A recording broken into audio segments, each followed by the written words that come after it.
Welcome to another PureRead audiobook. It's wonderful to have you with us. Before we get started, please like and subscribe to our channel and share it with friends. Supporting us in this simple and easy way ensures we can continue adding more delightful audiobooks for your listening enjoyment. The following story is copyrighted PureRead Limited, the home of books you can trust. Now, sit back, relax, and enjoy. Book for Murder Christian Cozy Mystery by Donna Doyle. Chapter 1. Yipes. Laughing, Tiffany Knight swirled around as boyfriend Logan Ramsey tickled her. Still giggling, she danced down the circular staircase. Tiffany thought one great advantage in owning a two-story business was the great exercise. She didn't need visits to a health club to keep in shape. She pirouetted when she landed on the ground floor and headed for the door. The wind in her wake blew a few leaflets off the counter. Her co-owner Angie Denmark grabbed two of the yellow brochures before they hit the floor. "I saw a UPS truck pull up," Tiffany said as she walked toward the door. "You didn't have to run, the driver would have knocked," Angie said. Tiffany whipped the door open as the brown uniformed driver walked out of his truck with two packages. One looked like a standard shipping box about 3 feet long. The other was a brighter green package with a red bow on it. He gave a broad smile as he walked to the door. A white circle of cloth below his left shoulder had the name Edwin stitched in red letters. "I'm looking for Tiffany Knight," he said. "Come in. Just put the packages on the counter." Tiffany thought the packages must be heavy and certainly cumbersome, but the driver handled them easily and placed them gently on the counter. Logan, a smile on his face, came down from the second floor. The deliverman lifted his clipboard and held up a pen. "If someone would sign for this, please. I have a business package here and a personal package." "I'm guessing the green wrapped box is the personal one," Angie said. "Yes, that belongs to Miss Tiffany Knight, and the other is for the business." Tiffany picked up the pen. "Thank you. May I call you Edwin?" "Call me Ed," he said, giving a big smile. The man definitely seemed happy in his work. "It's getting a bit late. Had a bit of traffic today. Glad you got here while we were still open. You do good work," she said. "Thank you." I didn't mind the traffic, but he shook his head. This delivery was a bit unusual. I thought I was being followed. "Really?" Tiffany raised her eyebrows. "Yes, kept seeing a red car behind me. I missed a turn while coming here, so had to double back, make another turn, and saw some orange construction cones, so I had to go around the block to get back to my route. When I made the last turn, I had the same red car behind. Thought that was kind of odd." "Did he follow you into the parking lot?" Logan asked. "No, I think when I turned in here, the other driver just went on by." Logan walked to the door, opened it, and stepped into the parking lot. Tiffany's and Angie's Christian bookshop was called Beach and Eternal Treasures. It was wedged in between two other shops on the ocean side of Emerald Beach on the east coast of Florida. The store was located a block away from the ocean, so Tiffany and Angie had added beach items to the store: towels, beach shirts, bathing suits, postcards, etc. One section of the shop held Beach Reads mystery, romance, science fiction, and contemporary novels for light reading. The three shops shared a parking lot which all total could hold 40 cars. The lot had averaged between 25 and 35 cars for most of the day. Now, 10 minutes before closing time, only 5 cars sat in the lot. Logan walked a few more steps and turned around. He spied no red car. The plaza also held a small coffee and donut shop, which would also offer hamburgers, salads, and hot dogs for beach traffic. He smiled as he recalled Tiffany's humorous complaints that she did not need a donut shop next to her business. The temptation to walk in and gulp down a donut was often overwhelming, but she was determined not to put on any more weight. Once at her house, she had stepped on a scale with Logan at her side. When she saw the red digital number, she yelped, jumped off, and put her hands over Logan's eyes. "Don't look. Don't look," he chuckled. He pulled off one of her hands from his eyes and kissed it. "You have a perfect shape." "That's not what the scale said." "Nonsense. You have an hourglass figure. All the sand shifting to the bottom." Tiffany erupted in laughter. Logan put his arm around her. "I'm kidding. You know I'm kidding." She patted his chest. "That's one thing I like about you. You keep me laughing." thank you. The wit is incredibly impressive 98% of the time. The other 2% of the time it's infinitely annoying. I'll try to keep it under control. Angie picked up the rectangular green box. Yellow letters proclaimed happy birthday on the wrapping paper. Logan, you're sending Tiffany gifts through the mail. He's a sweetie, Tiffany said, patting Logan's arm. She giggled as the birthday gift was handed to her. He's also leaving gifts at the house and has brought 1 or 2 over. I've gotten a gift every day for 5 days. He's not only sweet, he's full of surprises. Angie cast a glance at Logan and smiled. That is sweet, Logan. I'm going to suggest that to my boyfriend, Mike. My birthday isn't for 8 months, so I'll have time to keep hinting. She looked at Tiffany. Are you opening the gifts now or waiting? Waiting for the official Friday birthday, but may open some tonight. Logan will be over, but he has to go out of town tomorrow and won't be back until Friday afternoon. We're having a gala birthday dinner Friday night, going to the Blue Heron. I think that's the best restaurant in the city, and Emerald Beach has any number of good restaurants. Angie nodded. That's true. The tourists eat well when they come down.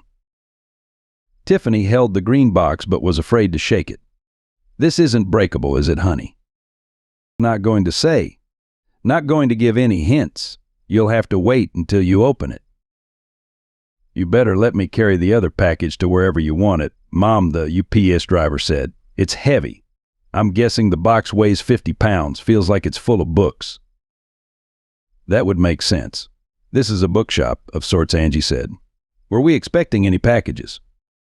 One from Rick Fallows, Tiffany said. He sent me an email about a week ago saying he'd found a gold mine of antique books and he knew we would like some. At that time I was up to my elbows in alligators and I just wrote back, can't talk now, send them over. I didn't think he would. I thought we'd negotiate, but he didn't wait. But he knows if we like one, we'll send the money. There is more than one book in there, the driver said. Tiffany placed the gift very carefully on a shelf and shook the package. Or tried to. Wow, that is heavy. Feels like it's packed too, she pointed behind the counter. Ed, there's a small office. Would you take the delivery in there? He again lifted the package with ease and walked toward the door. I can help you, Logan said. No need, I'm used to hauling boxes. Angie looked at her partner. Did Fallows say what type of books he was sending? He just gave a brief description. Tiffany frowned. She put her fingers on her chin, trying to remember. He sent me the email last, what was it, Thursday? We were having that traffic jam. Oh yes, we had more customers that day than at almost any other time since we opened. The beach traffic was tremendous. Walkers were tracking in sand all day. We swept the store out 5 times. She gave an exasperated frown. But at least we racked up sales. The driver walked back and waved. The package is on the desk. Thanks. You do good work. He walked out and climbed behind the wheel of his truck. Logan had followed him. He put his hand on the door. Let me ask you one question. Are you sure that someone was following you? Well, not 100%. I missed that first turn and was focusing on the highway. But I did notice that red car. I was puzzled. I made too many turns for that to be a coincidence. I'm turning left and right, and the same car is behind me. Weird. Logan watched the truck pull away. One of his best friends and his best golfing partner was a private detective named Archer Dan. Some years ago, when he was doing a favor for Dan, he applied for and received a concealed weapon permit. Florida is a state where a great many people have concealed weapons permits. He was the editorial writer at the Emerald Beach Breeze. In a county known for politics, he had received an occasional death threat, so at times he wore his Beretta. The incident didn't send off loud alarm bells, but because there was a slight connection to beach and eternal treasures, 1 or 2 questions nagged at him. He shook his head. Perhaps he had been reading too many mystery novels. He looked around. There was no sign of a red car. One of the gifts he planned to give Tiffany was an engagement ring. So maybe he was just edgy. He didn't want anything to go wrong. Angie cornered her partner in the office. So when is the wedding, she said. We're not engaged. Yet. When is he going to propose? Tiffany grinned. Let's say I think we are edging closer to. She held up her left hand, a beautiful little diamond for this finger. I'm hoping that would be one of the gifts. But he might save that announcement for Friday night. That would be neat, Angie said. A marriage proposal on your birthday. There's a birthday present for you. Tiffany spun around once more, a huge grin on her face. It would be wonderful. So I'm guessing you'd say yes. Of course I would say yes. Logan is my best friend as well as my sweetheart. I want to get married, and the number of birthdays are getting higher and higher. You haven't hit 30 yet, my friend. Close to it. They turned when the door opened and a man and woman walked in. The man wore a blue bathing suit and a beach shirt with palm trees and oranges on it. The woman wore a dark blue t-shirt over her bathing suit. They waved and said hello. Tiffany slapped Angie on the shoulder. Back to work. Wait, what's the background of the books? Fallow said one was a very rare antique Bible, but of questionable veracity. Said it might be interesting to scholars, but not the general public. The other one was. What was it? I got interrupted 3 or 4 times while talking. Oh, yes. He said one of the other books gave an expanded version of Genesis chapter 6. Angie shrugged. That's interesting to some people, I guess. She blew a kiss when Logan walked back in. Honey, before you go, will you help me open the package? There's so much tape on it that it looks like a fortress. Or maybe just leave it for tomorrow, but I would like to look at it today. I'll bring it over tonight. We can look at it at your house. Yes, let's do that. Can you come over about 6? Sure can. Hey. Great. Now I can get back to my customers. Chapter 2. As Tiffany and Logan strolled on the beach sands near the ocean's edge, the sun cast orange waves of light across the land. A gentle breeze blew Tiffany's hair across her face. She brushed it back. Both had lived in Florida and knew the ferocity of coastal storms. At times the ocean roared with watery anger and attacked the beach. Waves pounded gaping holes in the sand, then filled them up with water. Storms declared war on the land and fired watery bullets. But tonight peace had been declared. The soft waves rolled up gently and caressed the land. The wind sent sea spray on the couple, dotting Logan's shirt and Tiffany's t-shirt with water. Hand in hand they walked back to Tiffany's house, a 2-story home on the beach. Logan wore tennis shoes, but Tiffany strolled barefoot on the sand. I'm so sorry you have to leave tomorrow, she said. Only for a day. Well, day and a half. I should be back Friday afternoon. We'll have plenty of time for dinner Friday night. Good. Why do you have to go anyway? The company, which owns a half-dozen newspapers in Florida, is holding a conference for editors and editorial writers in Orlando. I think it's basically a rah-rah session.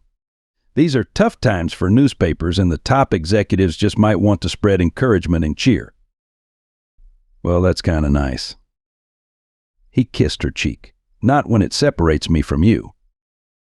She smiled. Logan, you're adorable. Tiffany glanced at the watery horizon lit orange by the setting sun. This is so beautiful, absolutely stunning. And one of the reasons it's so beautiful is because you're here with me, Logan. He brushed back her hair and kissed her neck. That is so sweet, he said. Sunsets and beach walks were pale and empty without you.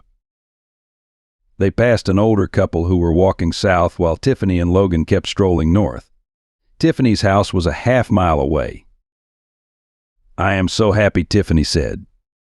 The best decision of my life was ditching the high-tech financial field and buying the bookshop. The previous career was profitable, incredibly profitable, but the stress and tension just wasn't worth it. Plus, most people in that field were secular, and I mean very secular. The money and cars and clothes and prestige were everything to them. When I became born again, I remarked once in a while about eternal verities. Told them those plaques and honors would fade away. She smiled and shook her head. The reception was not overwhelming. I can imagine. You were the Old Testament prophet in the land of Midas. Their gold meant everything to them. She put her arm around his waist. His arm came around her shoulder. But before I became a Christian, I was a part of that world, and I mean I could give as good as I got. Actually more. Have you noticed that I have a ... well, somewhat of a type of personality on rare occasions? And have you noticed that I can be ... a tad assertive? Yes, honey, but only in the sense that King Kong was assertive when he climbed the Empire State Building and starting swatting planes away. She giggled so hard she slipped in the sand. Logan sat down beside her. The wind blew ocean mist on them.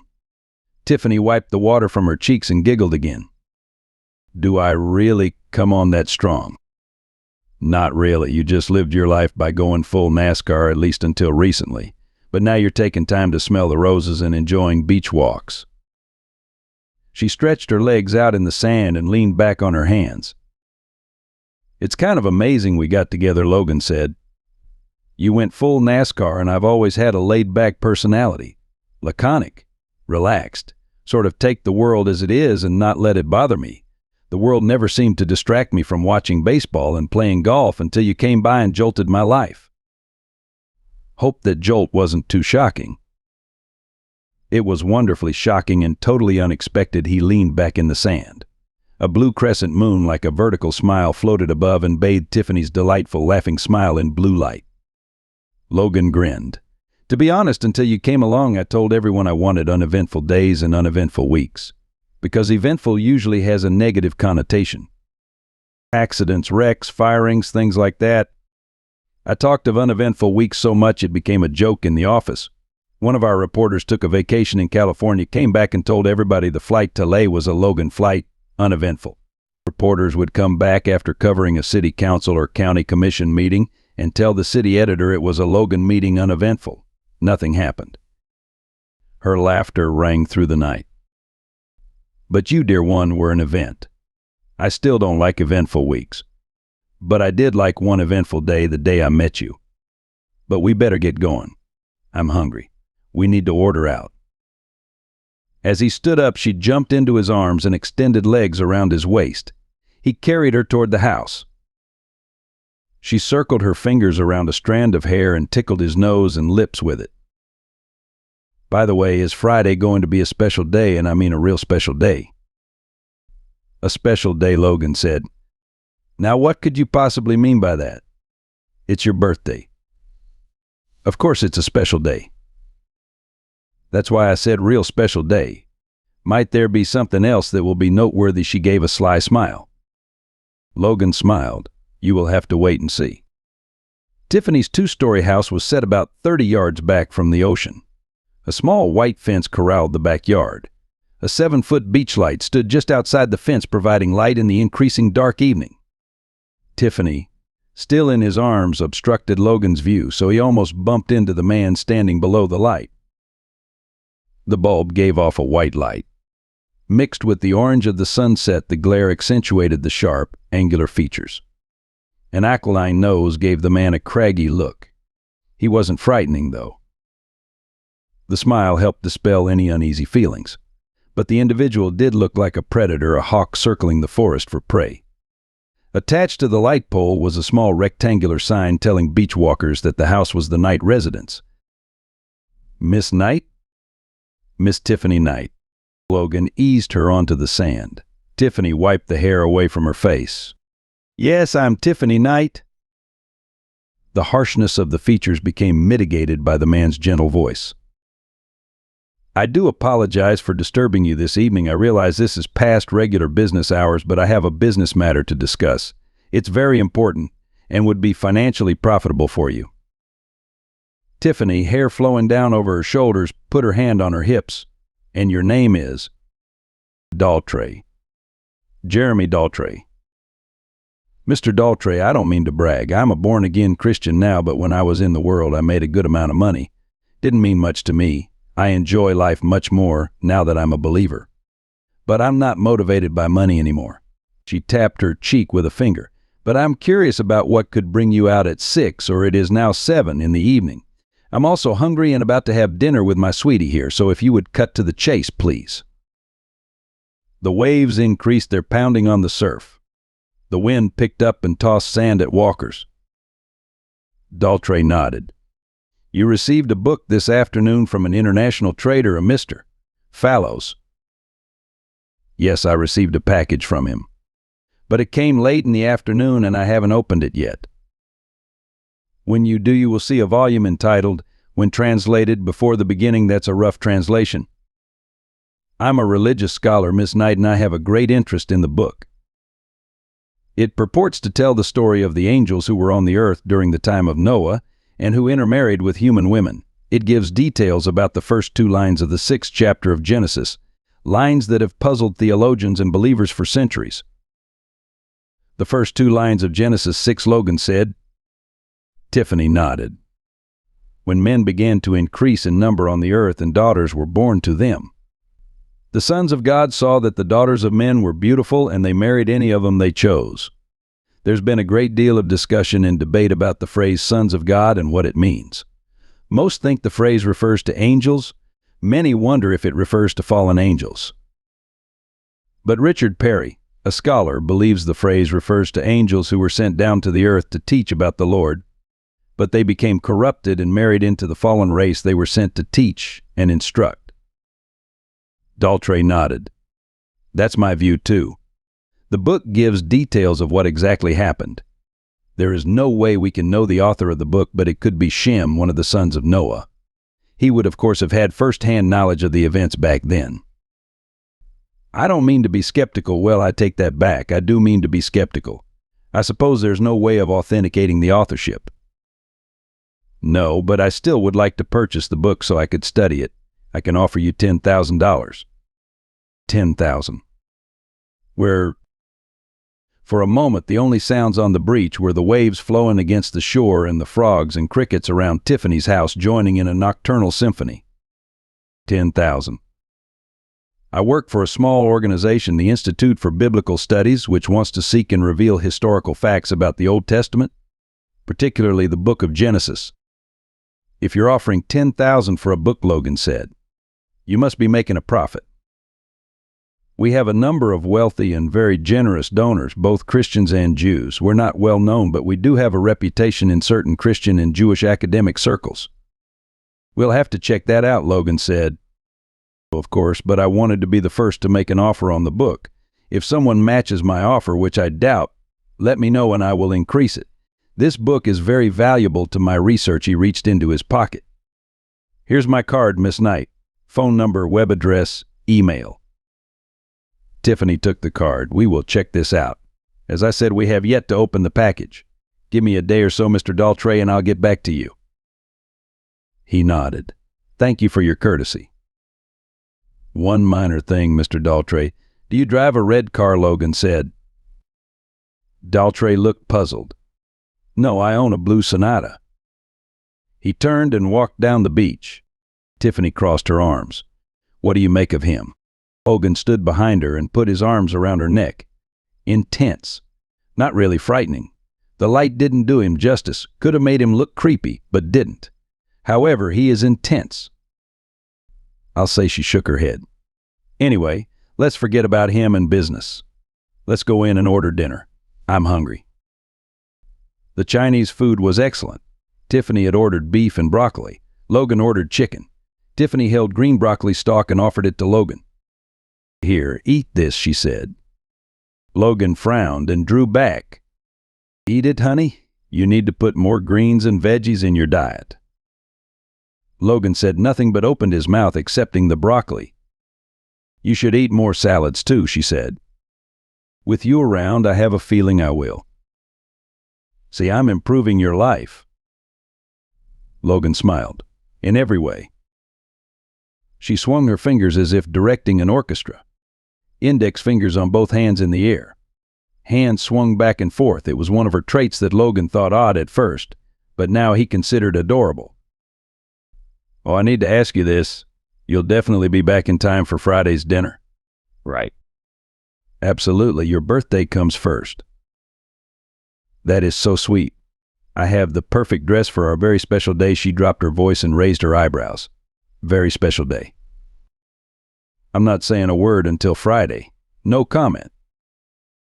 Have you noticed how incredibly sweet I've been for a while?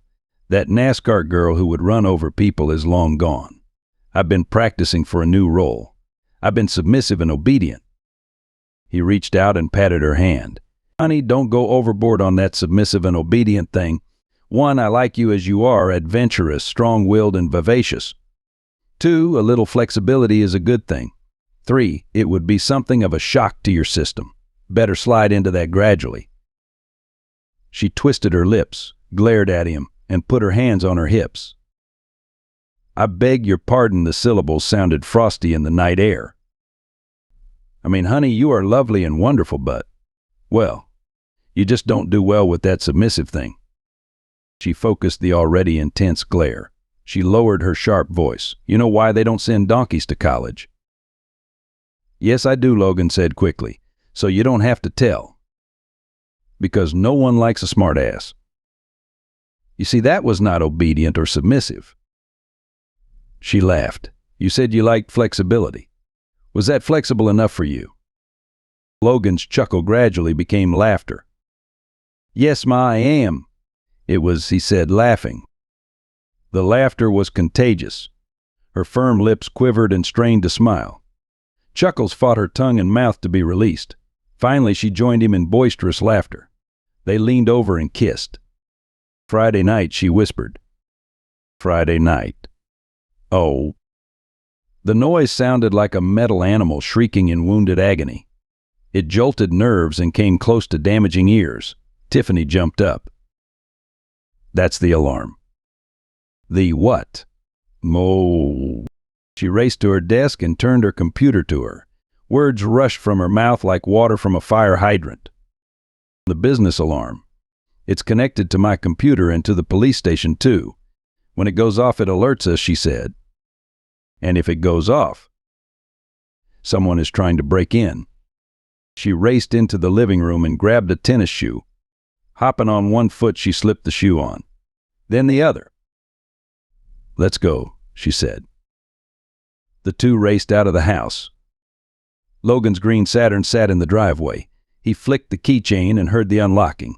He opened the driver's door, and when Tiffany slid in beside him, turned the key. "I don't know why anyone would want to rob us. We own a bookstore, not a bank. We don't keep much money around." "Maybe a devoted reader who had to have a book. Fat chance." When they arrived at the store, two police cars, red and blue lights whirling, were in the parking lot. One officer stood at his car leaning on the open door. His radio was in his hand. The lights were on in the store, and a second officer was inside. As Tiffany and Logan opened their doors, a third police car rolled into the parking lot. Rain had left small puddles on the asphalt. Instead of cooling the town, the rain, as a Florida rain often does, just left a stagnant humidity in the air. Logan saw no one but the three policemen. He wondered if it was a false alarm. The policeman at his car had signed off.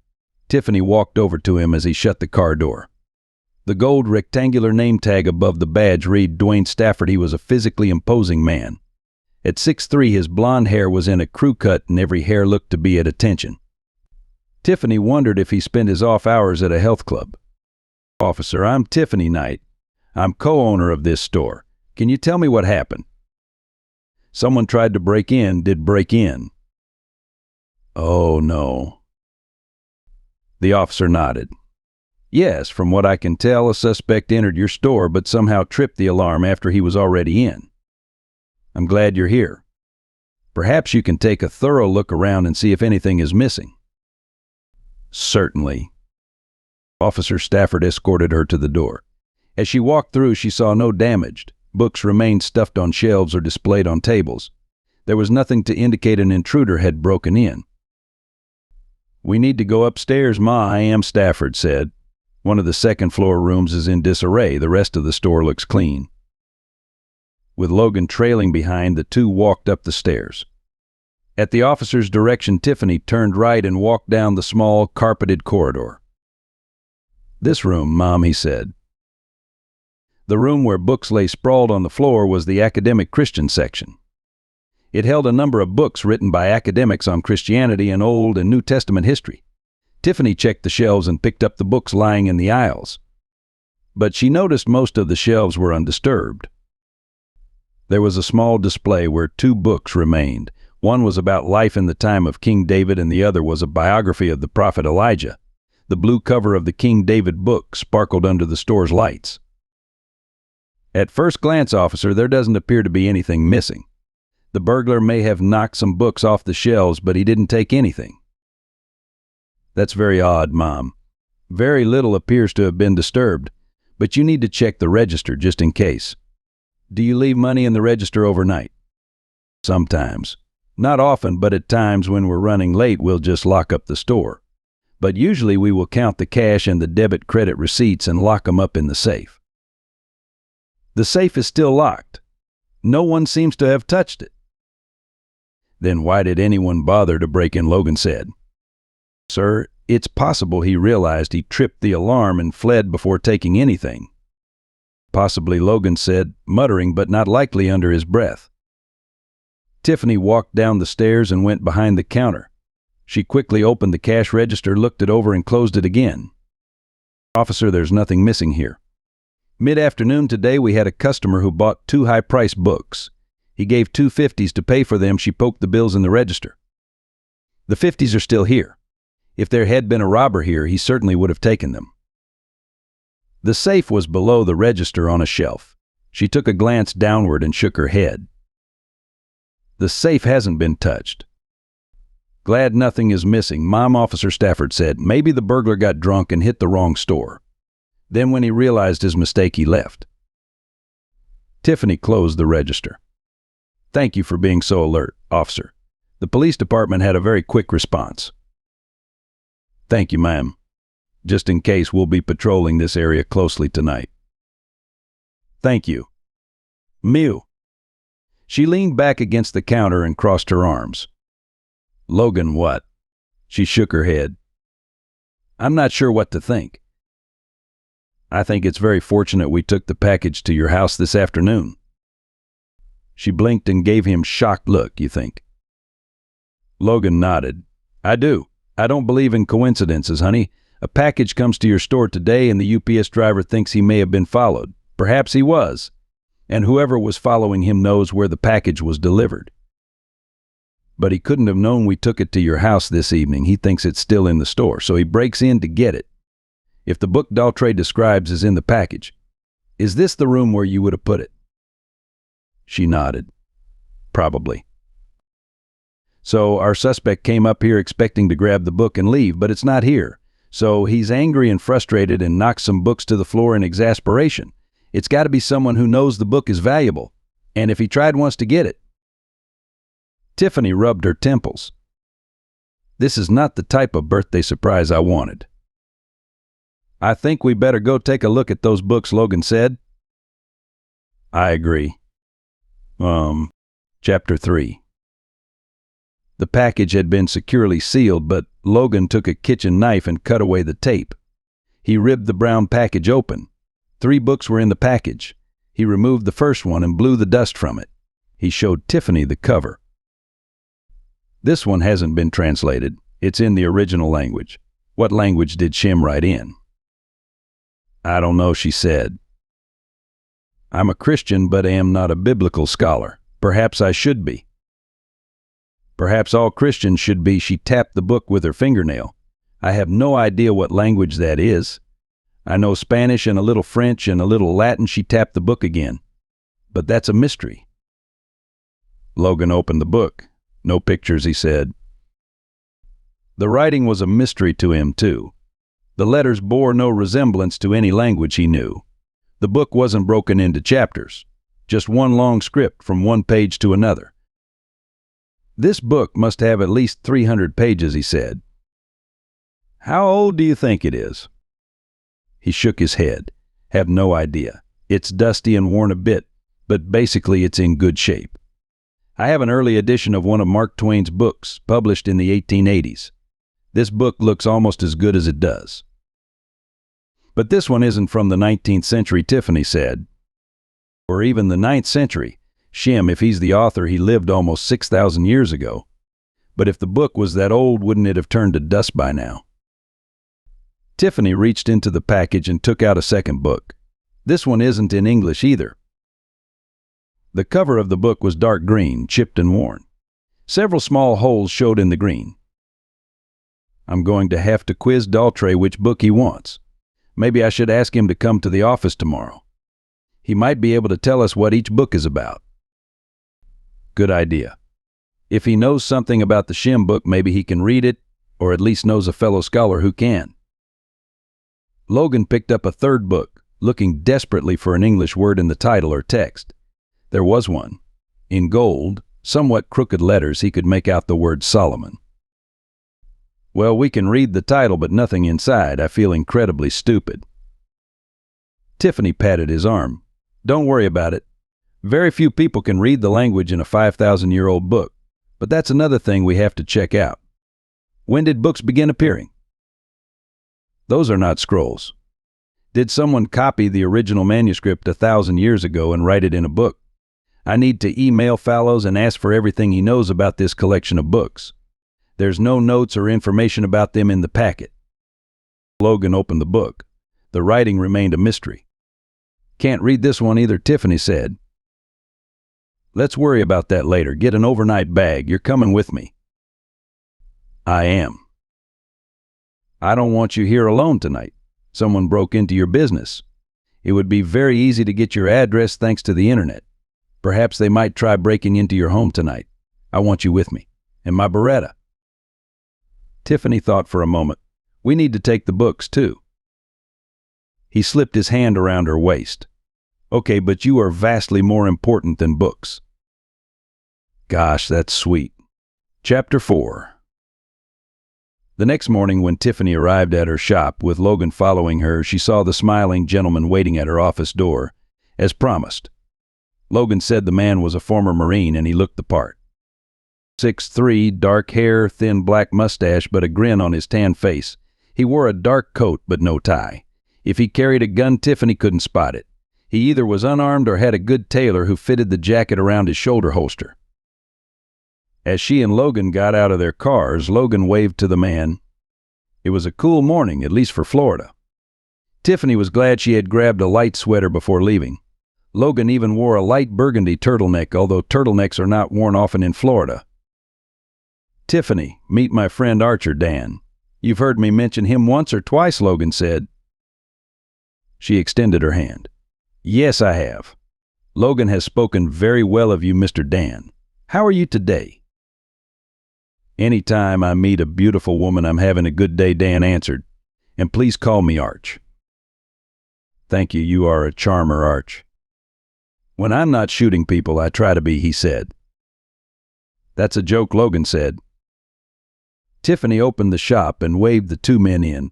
They walked into the office. I explained to Arch the situation. While I'm in Orlando, I want him to stay with you today, just in case the unwanted nighttime visitor of last night decides to make a day visit. You don't think he would try anything in the daytime, do you? Tiffany said. I'd rather not take any chances. Unless I'm trying to hook my golf shot over a stream to hit a green, I'm a cautious man. Caution prevents a great many would-be problems. The books are in the car. I will bring them in so Daltrey can take a look at them when he comes in. He glanced at Dan. I'd like for you to stay with her tonight, too. We're celebrating her birthday tomorrow, and I want to make sure she's safe. Logan, honey, I think you're overreacting. That's okay with you, honey. I take no chances, Logan said. Tiffany smiled at Dan. You know, that's kind of sweet. Dan grinned. If I planned to celebrate the birthday of a beautiful woman such as you, I'd take no chances either. Logan is charming and so are his friends. We're professional too, Dan said. Logan, we can stay at Tiffany's place, or I can take her to my house to guard her. I live about 8 miles out in the county. But I have alarms galore at the house. No one will sneak in. Plus I have 2 rather large dogs on the property. They're trained to watch and attack if necessary. Logan nodded. Well, I guess Tiffany can decide. She smiled. I love dogs. Sure, they will love you too, Dan said. I've guarded a few people before. So I have created a separate room kitchen on the 2nd floor of the house. I put one of my German shepherds at the top of the stairs. I don't think he'll be needed because any intruder would have to get through me, and that's difficult to do. I would rate it as darn near impossible, Logan said. Dan smiled. It has proved difficult in the past. So it should be a pleasant, quiet night. There's also a large screen television with hundreds of channels, including the extra innings channel if you like baseball. Logan likes baseball, so I'm familiar with the extra innings channel. He follows the Tampa Bay Rays and the Atlanta Braves. Actually, he follows any team who's on television, she said. It's a wonderful sport, Logan said. I played left field for the high school team. Didn't play it too well, but I wore the uniform. As the phone rang, Tiffany saw Angie's car pulling up in the parking lot. She picked up the receiver. Beach and Eternal Treasures. May I help you? I need to speak to a Tiffany Knight. You're speaking to her. What can I do for you? It's what I can do for you, Miss Knight. I understand you sell books. I do. I also understand you have just received a shipment of antique books. I wish to buy one of them. Tiffany frowned. She held out the receiver and stared as if it were some type of alien object. Two people wanting to buy the same book. From a shipment that she assumed was secret. She didn't know Fallows well. She had only met him in person twice, although she had talked to him numerous times on her phone. But he didn't send out announcements when he mailed books off. There is an offer already on one of the books. $15,000, the voice said.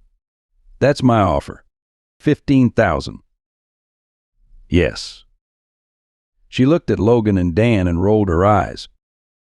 There's some strange stuff going on. She lowered her voice, not wanting the caller to hear her. Just been offered $15,000 for one of the books.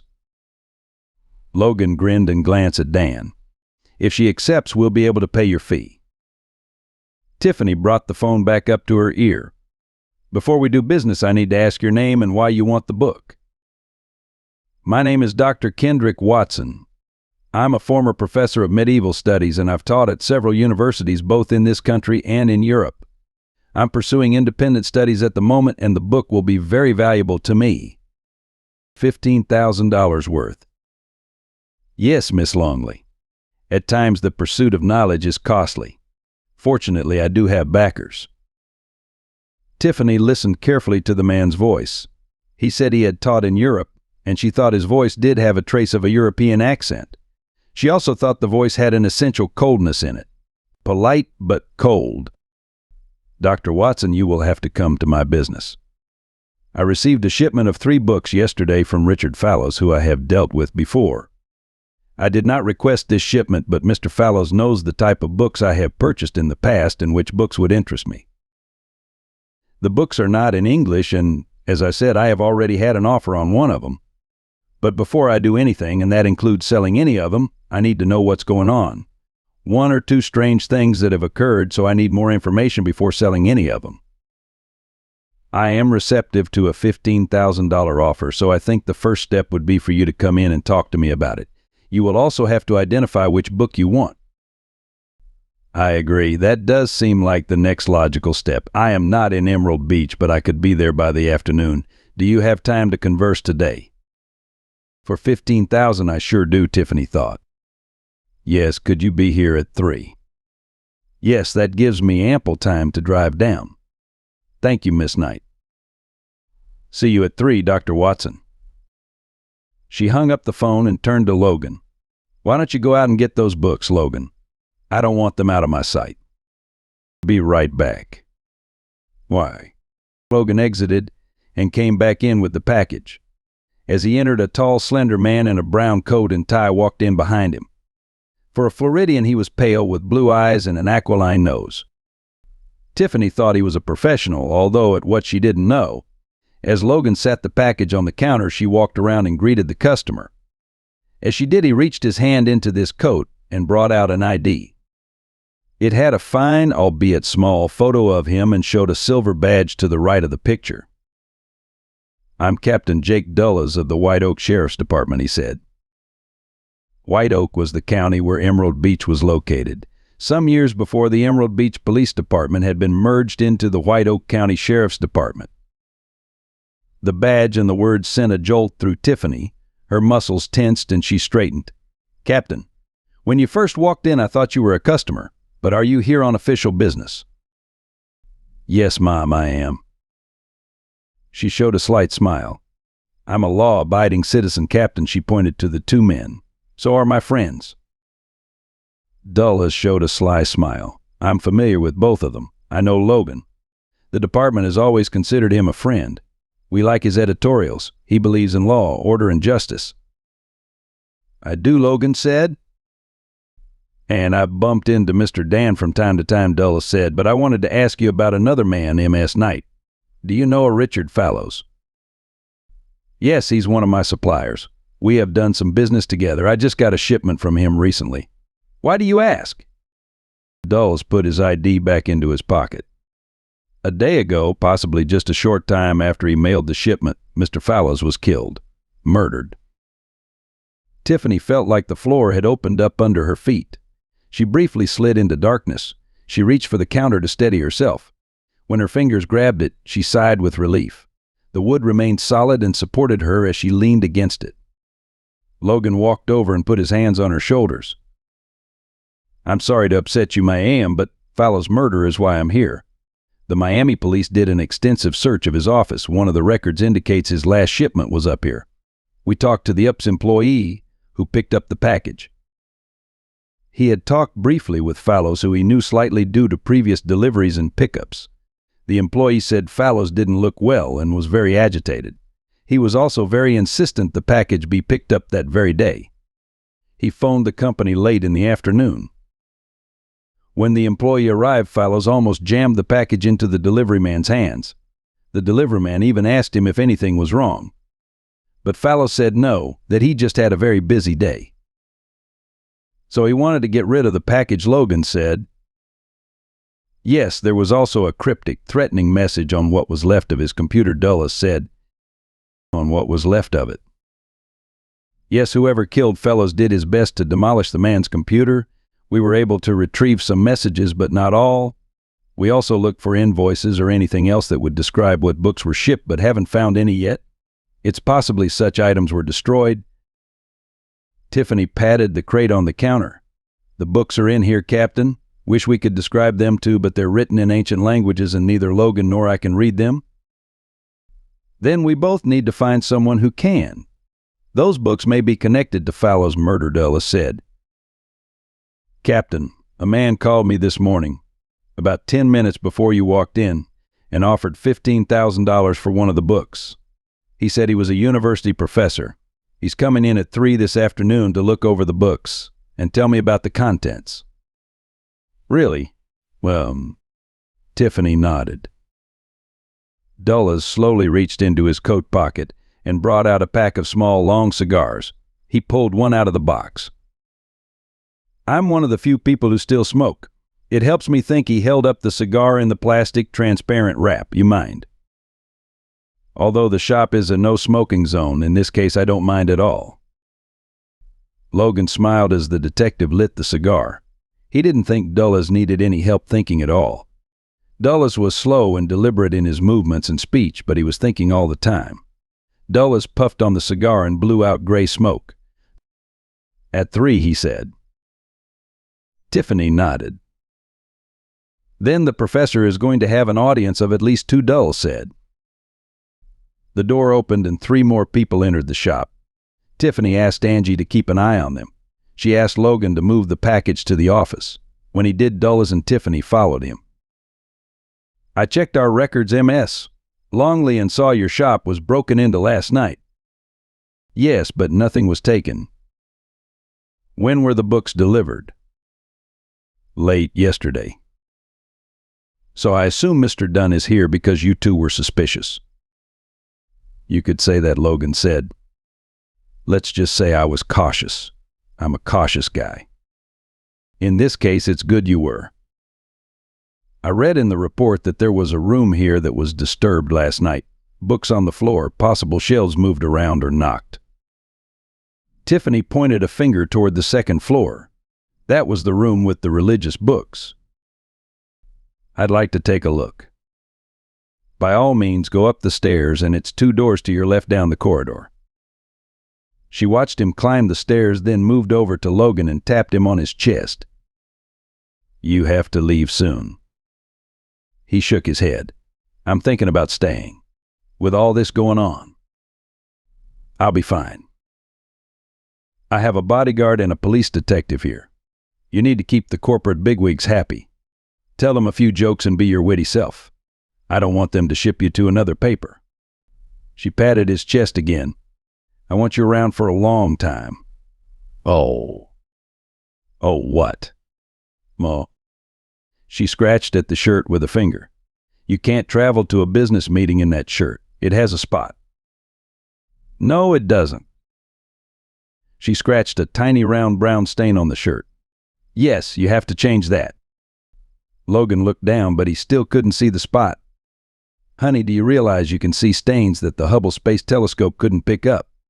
The executives of my company are older guys. They have bad eyesight. They will never see that." "Don't want to take chances." She rushed off, heading for one of the store's restrooms. She found a washcloth and wet it with hot water. With the damp cloth in hand, she raced back to Logan. "I think I can get that removed with just hot water." "Stand still," she said. She dabbed the spot with the washcloth, attacking the fabric the way a football linebacker hits a halfback. "How about I just change shirts after I get to the hotel? The first meeting isn't until about 3. I promise I will go out in a clean shirt." Tiffany stood back and studied the rapidly disappearing spot. "That would work too," she said. She suddenly looked up, cloth in her hand. "I'm not overdoing it, am I?" "No, not at all." Both turned when they heard Dulles came back down the stairs. He had all the expression of a clothing store mannequin, but a soft tone came into his voice. "When you leave, you don't have to worry about anything, Logan. There will be a policeman here all during the day. If someone tries to snatch the books, he'll make sure they stay right where they are. I suggest, Miss Knight, that when you leave the store today, you pack up the books again and allow us take them to the police station. We have a very secure safe there." "Mom, I think that's a good idea," Logan said. Tiffany nodded. "That will be fine with me, Captain. I think I might breathe a sigh of relief if they're in your custody." She looked back at Logan. "Now you better get going." 5 minutes later, she watched as Logan's car drove up AEIA. He would make the left turn on State Road 60, which would take him to I-75, which ran to Orlando where the meeting would be held. She smiled at Angie and gave the 5-minute sign, meaning I can actually do some work in 5 minutes. Tiffany sat down at her computer and called up South Atlantic University. She had been a student there for 3 years, completed her degree work in an accelerated program. In a state often obsessed with football, South Atlantic had no football program but had won considerable praise for other departments, including history. Its Department of Ancient and Medieval History was considered one of the best in the nation. On screen, she scrolled down the list of professors. She stopped when she saw the name of Dr. Otto Steichleather. That was a name that wasn't easy to forget. She had taken one of his classes and had listened to 2 additional lectures which she considered brilliant. Ancient history was his specialty, but he also had extensive knowledge of medieval events. "Yes," she said when she saw his name and number. She checked his office hours. He would be in his office until 10 on Tuesday, Wednesday, and Thursday. Today was Thursday. Tiffany picked up the phone. Chapter 5. Behind the counter, Angie chatted with Dunn. She discovered he was not just a tough guy, he was a reader too, and particularly enjoyed adventure novels, but was also a fan of Hemingway. "I enjoyed his short stories and, with 1 or 2 exceptions, rated them higher than his novels. He declined during his writing career, but I really enjoyed A Farewell to Arms and The Sun Also Rises. I thought the fine prose weakened after that. I didn't think For Whom the Bell Tolls was as good as earlier books, but it's still a gripping novel. Some of his short stories are truly masterful," Dunn said. Angie nodded. "I agree. Hemingway had fallen way out of fashion when I went to college. No one read his books there. Well, maybe in one class, but now he is not held in high regard by academia, but his best work does have a power to it." Dunn chuckled. "I'm a reader of detective fiction too. I like the classic authors such as Hammett, and Chandler was an avid reader of John D. MacDonald and Robert Parker. I was first attracted to MacDonald because he was a veteran as I am, and lived a long time in Florida. I think we can count him as a native. His fiction was gripping. He sketched a realistic picture of Florida in the 50s and 60s, and in fact into the 70s. Now I like Brad Thor, who writes excellent spy thrillers. I know many people in the military and a few in the defense establishment, and Thor is accurate down to the last detail. They paused as a man and woman walked up to the counter. The man was short, only about 5'5", and stout. His bald head showed perspiration even though it was early morning and not very hot yet. He didn't particularly look friendly due in part to the large, bushy eyebrows above the beady, black eyes. The woman was taller and slender. The blonde, short-cut hair seemed to look uncomfortable on her skull. She had a small nose and thin mouth. Talk about an odd couple, Dunn thought. "May I help you?" Angie said. "Yes, we understand a man named Fallows sent you a package of books recently. We want to buy the books. We're offering $50,000. Angie raised her eyebrows. "Dollars," she said. "Of course, dollars. We'd like to make the purchase as soon as possible so we can depart with the books." Angie took a deep breath and leaned against the counter. She looked toward the office where Tiffany was talking on her phone. "Tiff," she yelled. "We've got 2 more. Tiffany had explained the current unusual situation she faced to Dr. Stikelether. The package was in the office, and she reviewed the details and the events of the past 2 days. She also noted that a uniformed police officer was also in the building browsing through the books. "And I don't believe Captain Dulles has even left yet," she said. "So we have extra protection. You can understand, Doctor, why I'm becoming increasingly curious about the books." "Yes, Miss Knight. What you've told me is very intriguing. I'd like for it to be a lot less intriguing. I don't want to be neck deep in a mystery involving murdered booksellers, burglars, crimes, and other illegal events. Friday night I'm hoping and expecting to get an engagement ring from my boyfriend. I want an uneventful weekend and week. I want a contented and satisfied married life until we both ride into the sunset, or in Logan's case, play golf into the sunset. I quit the high-tech business because I wanted the stress out of my life. Now I appear to have walked into Stress City, so if there is any insight you can give me." Stikelether sighed. "I must admit I'm glad I am not in your position, Miss Knight.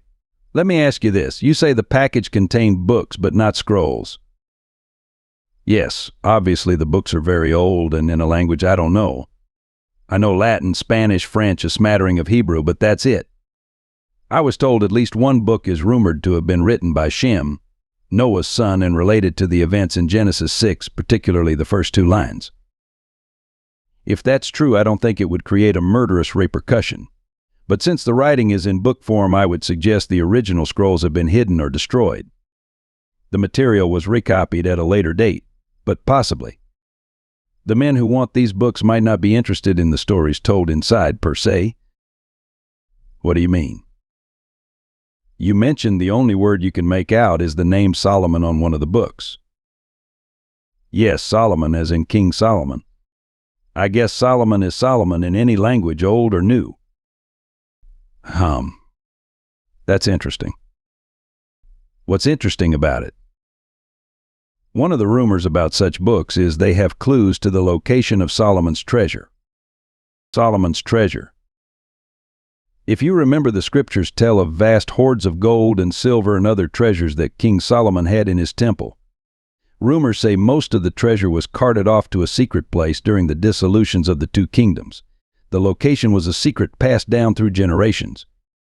And it was passed down through a series of codes." Tiffany thought for a moment. So maybe a few treasure hunters believe the book might give them directions to Solomon's gold. "You're very quick on the uptake, Miss Knight. But they would have to be able to decipher the code, right?" "Yes, which would take a medieval scholar and a good one. Some scholars have spent basically their entire life studying such codes, and they still have not broken them. This is theory, of course. But the scholars who allegedly knew about the treasure would not write about it openly, so they created codes to pass information to others. And if someone thought a book contained the Solomon Code, then the book might serve as a map directing readers to unimagined treasures." Tiffany paused for a moment. Unimagined treasures. I suppose some people would kill for that. Without hesitation, Stikelether said. She looked up and saw the man and woman standing across the counter from Angie, who waved at her. Thank you, Professor, she said quickly. Right now I have to go, but may I call you again if needed?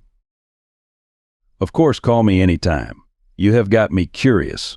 Let me give you my private number. Tiffany grabbed a pen and wrote down the number, thanked the professor, and hastened toward the two customers. Angie smiled and pointed at the man and woman. They are offering $50,000 for the package from Phalos. Yes, they mean dollars, not gumballs. I asked them specifically about that. Tiffany tried not to show shock or amusement as she studied the couple. The short, fat, perspiring man and the taller, slender blonde woman looked incongruous together. With apologies to Oscar and Felix, Tiffany thought they were the genuine odd couple, not the two guys in Neil Simon's play. And you two are?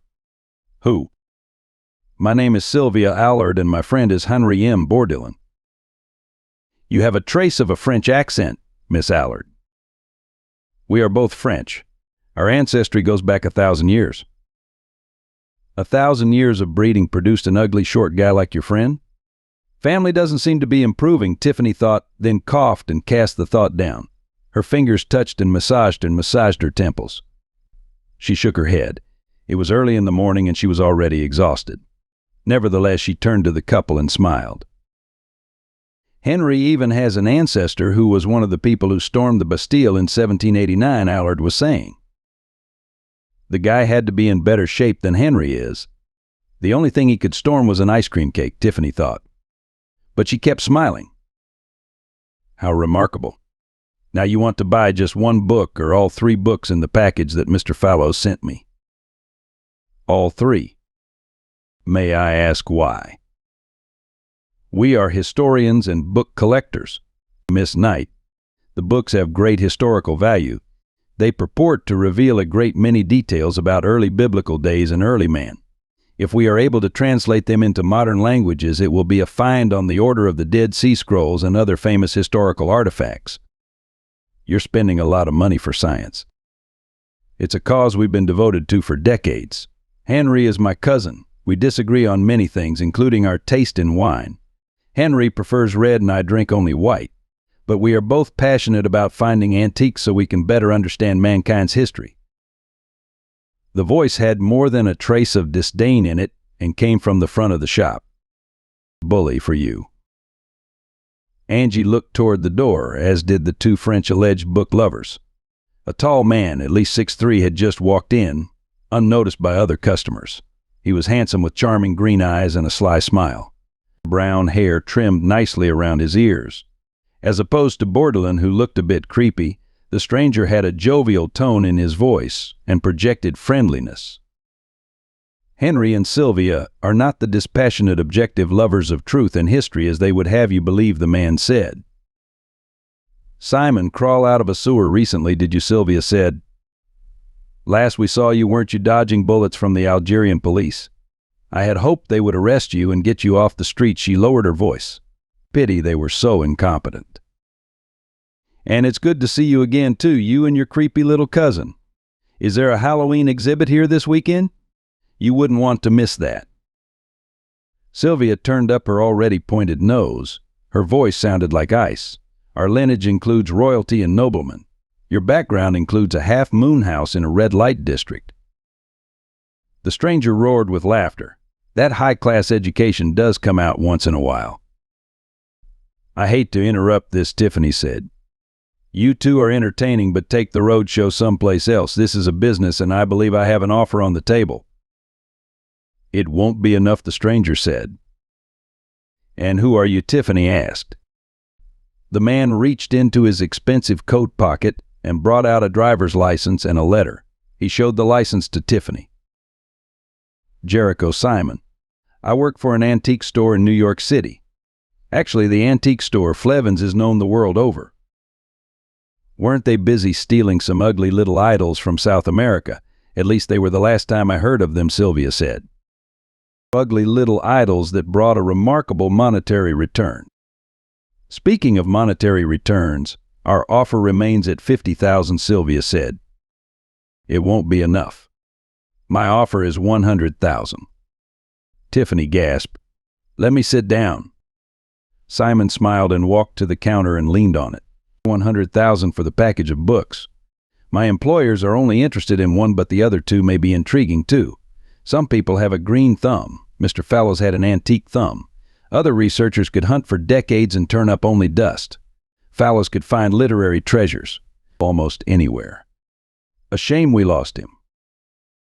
Captain Dulles had been leaning against the wall. The phrase "lost him" irritated him. We didn't lose him. Someone killed him, he said. You have a cop look about you, sir, so I'm sure you will find out who Simon said. But my business is not murder. It's buying books. The offer is $100,000. I believe I'm the high bid.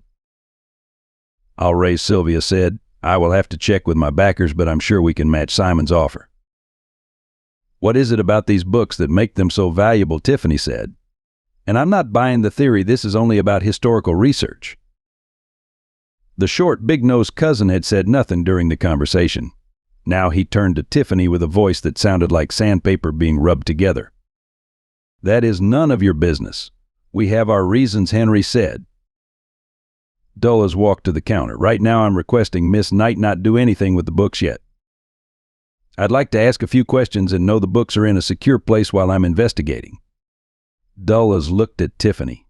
I figured Miss Knight might like a few days to breathe easy while the books are safe at the sheriff's department. I would, Captain. That's a very good idea. So if any one of you knows who killed Fallows, just let me know. The sooner I cuff the killer, the sooner MS. Knight here can have her auction. He smiled. I'm assuming you will put the books out for bid. Looks like you have any number of eager buyers.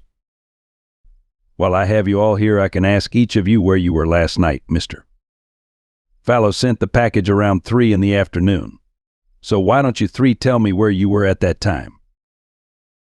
I was flying down to Florida to see Mr. Fallows, Simon said. I heard he had found some books I wanted, so I was coming to see him. Check the airline passenger list and you'll find my name. All you'll find is a name on the register.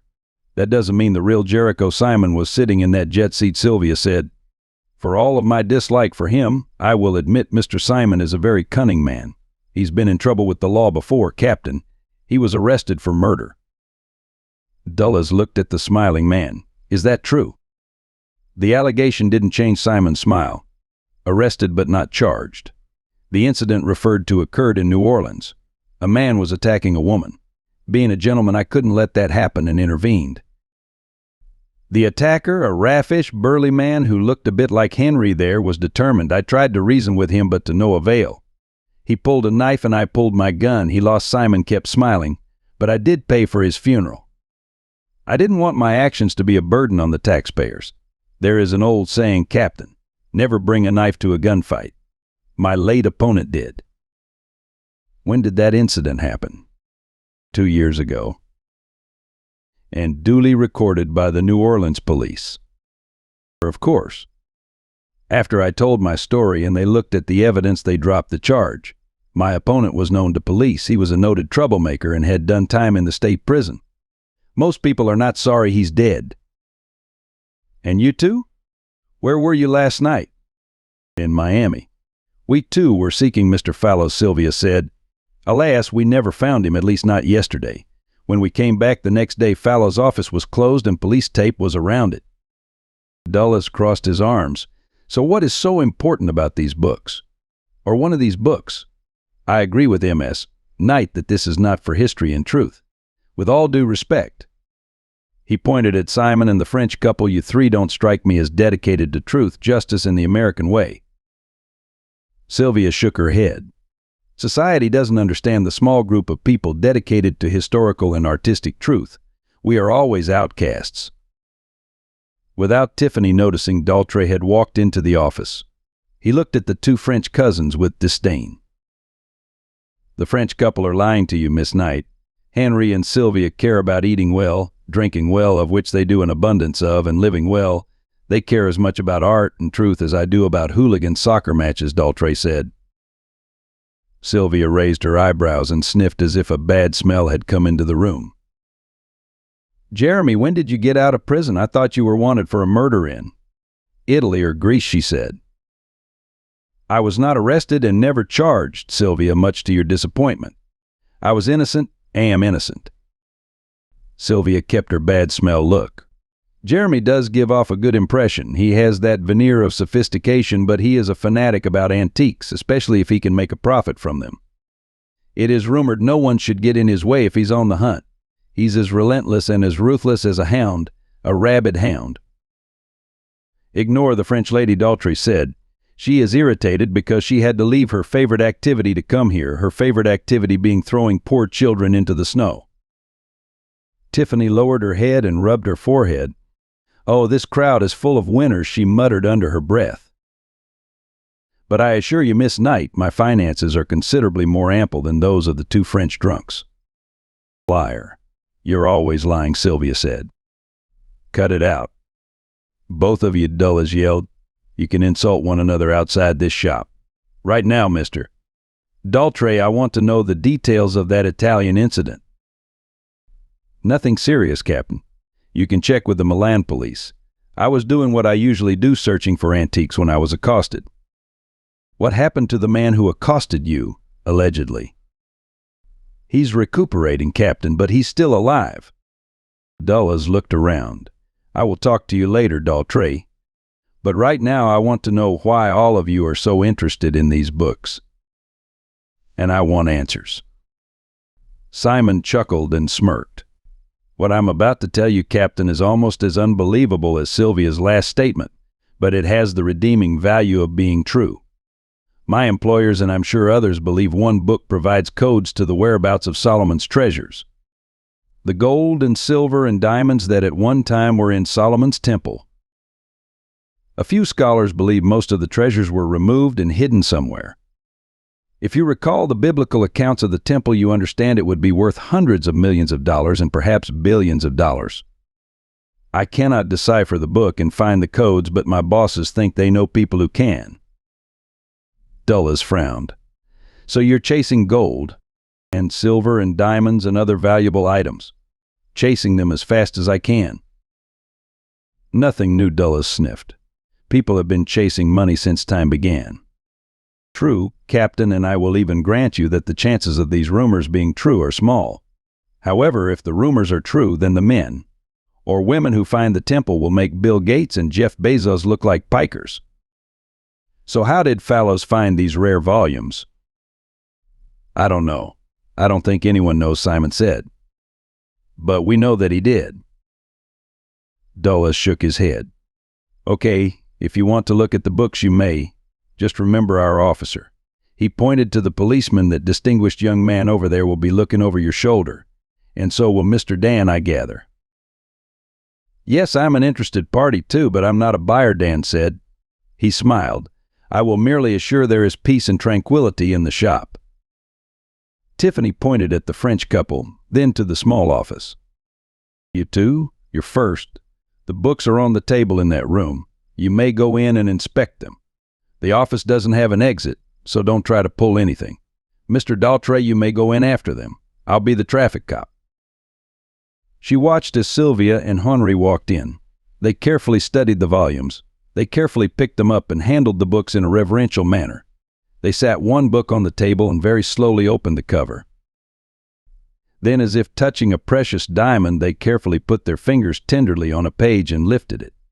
Then the two stood silently, staring at the page. After what seemed an eternity to Tiffany, they turned the next page.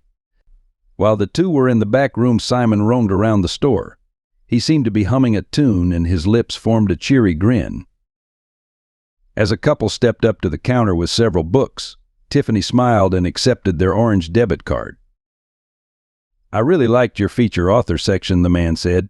He was tall and broad-shouldered with curly hair. A trace of red on his face reflected a slight sunburn. His wife was a petite blonde with hair below her shoulders and a bright smile. I have never heard of Alistair MacLean before, but I see he was well regarded in his time, he said. Every 2 weeks, the store created a feature author section, usually focusing on authors who had passed away. Many contemporary readers had never heard of him, but the section had received many compliments from customers. I have read McLean, and he is excellent, Tiffany said. And I have a boyfriend who swears McLean was one of the best adventure writers in history. He says almost all of McLean's novels are fantastic. The man held up one of the books. Does that include this one? The cover showed an Arctic setting with several men in blue and red snowsuits. Night without end. My boyfriend, Logan, says that was one of McLean's best. Said he read it when he was about 12 and thought it was great. Then read it again about 2 years ago and said the book stood the test of time. That's good enough for me. She ran the debit card and handed it back to the man.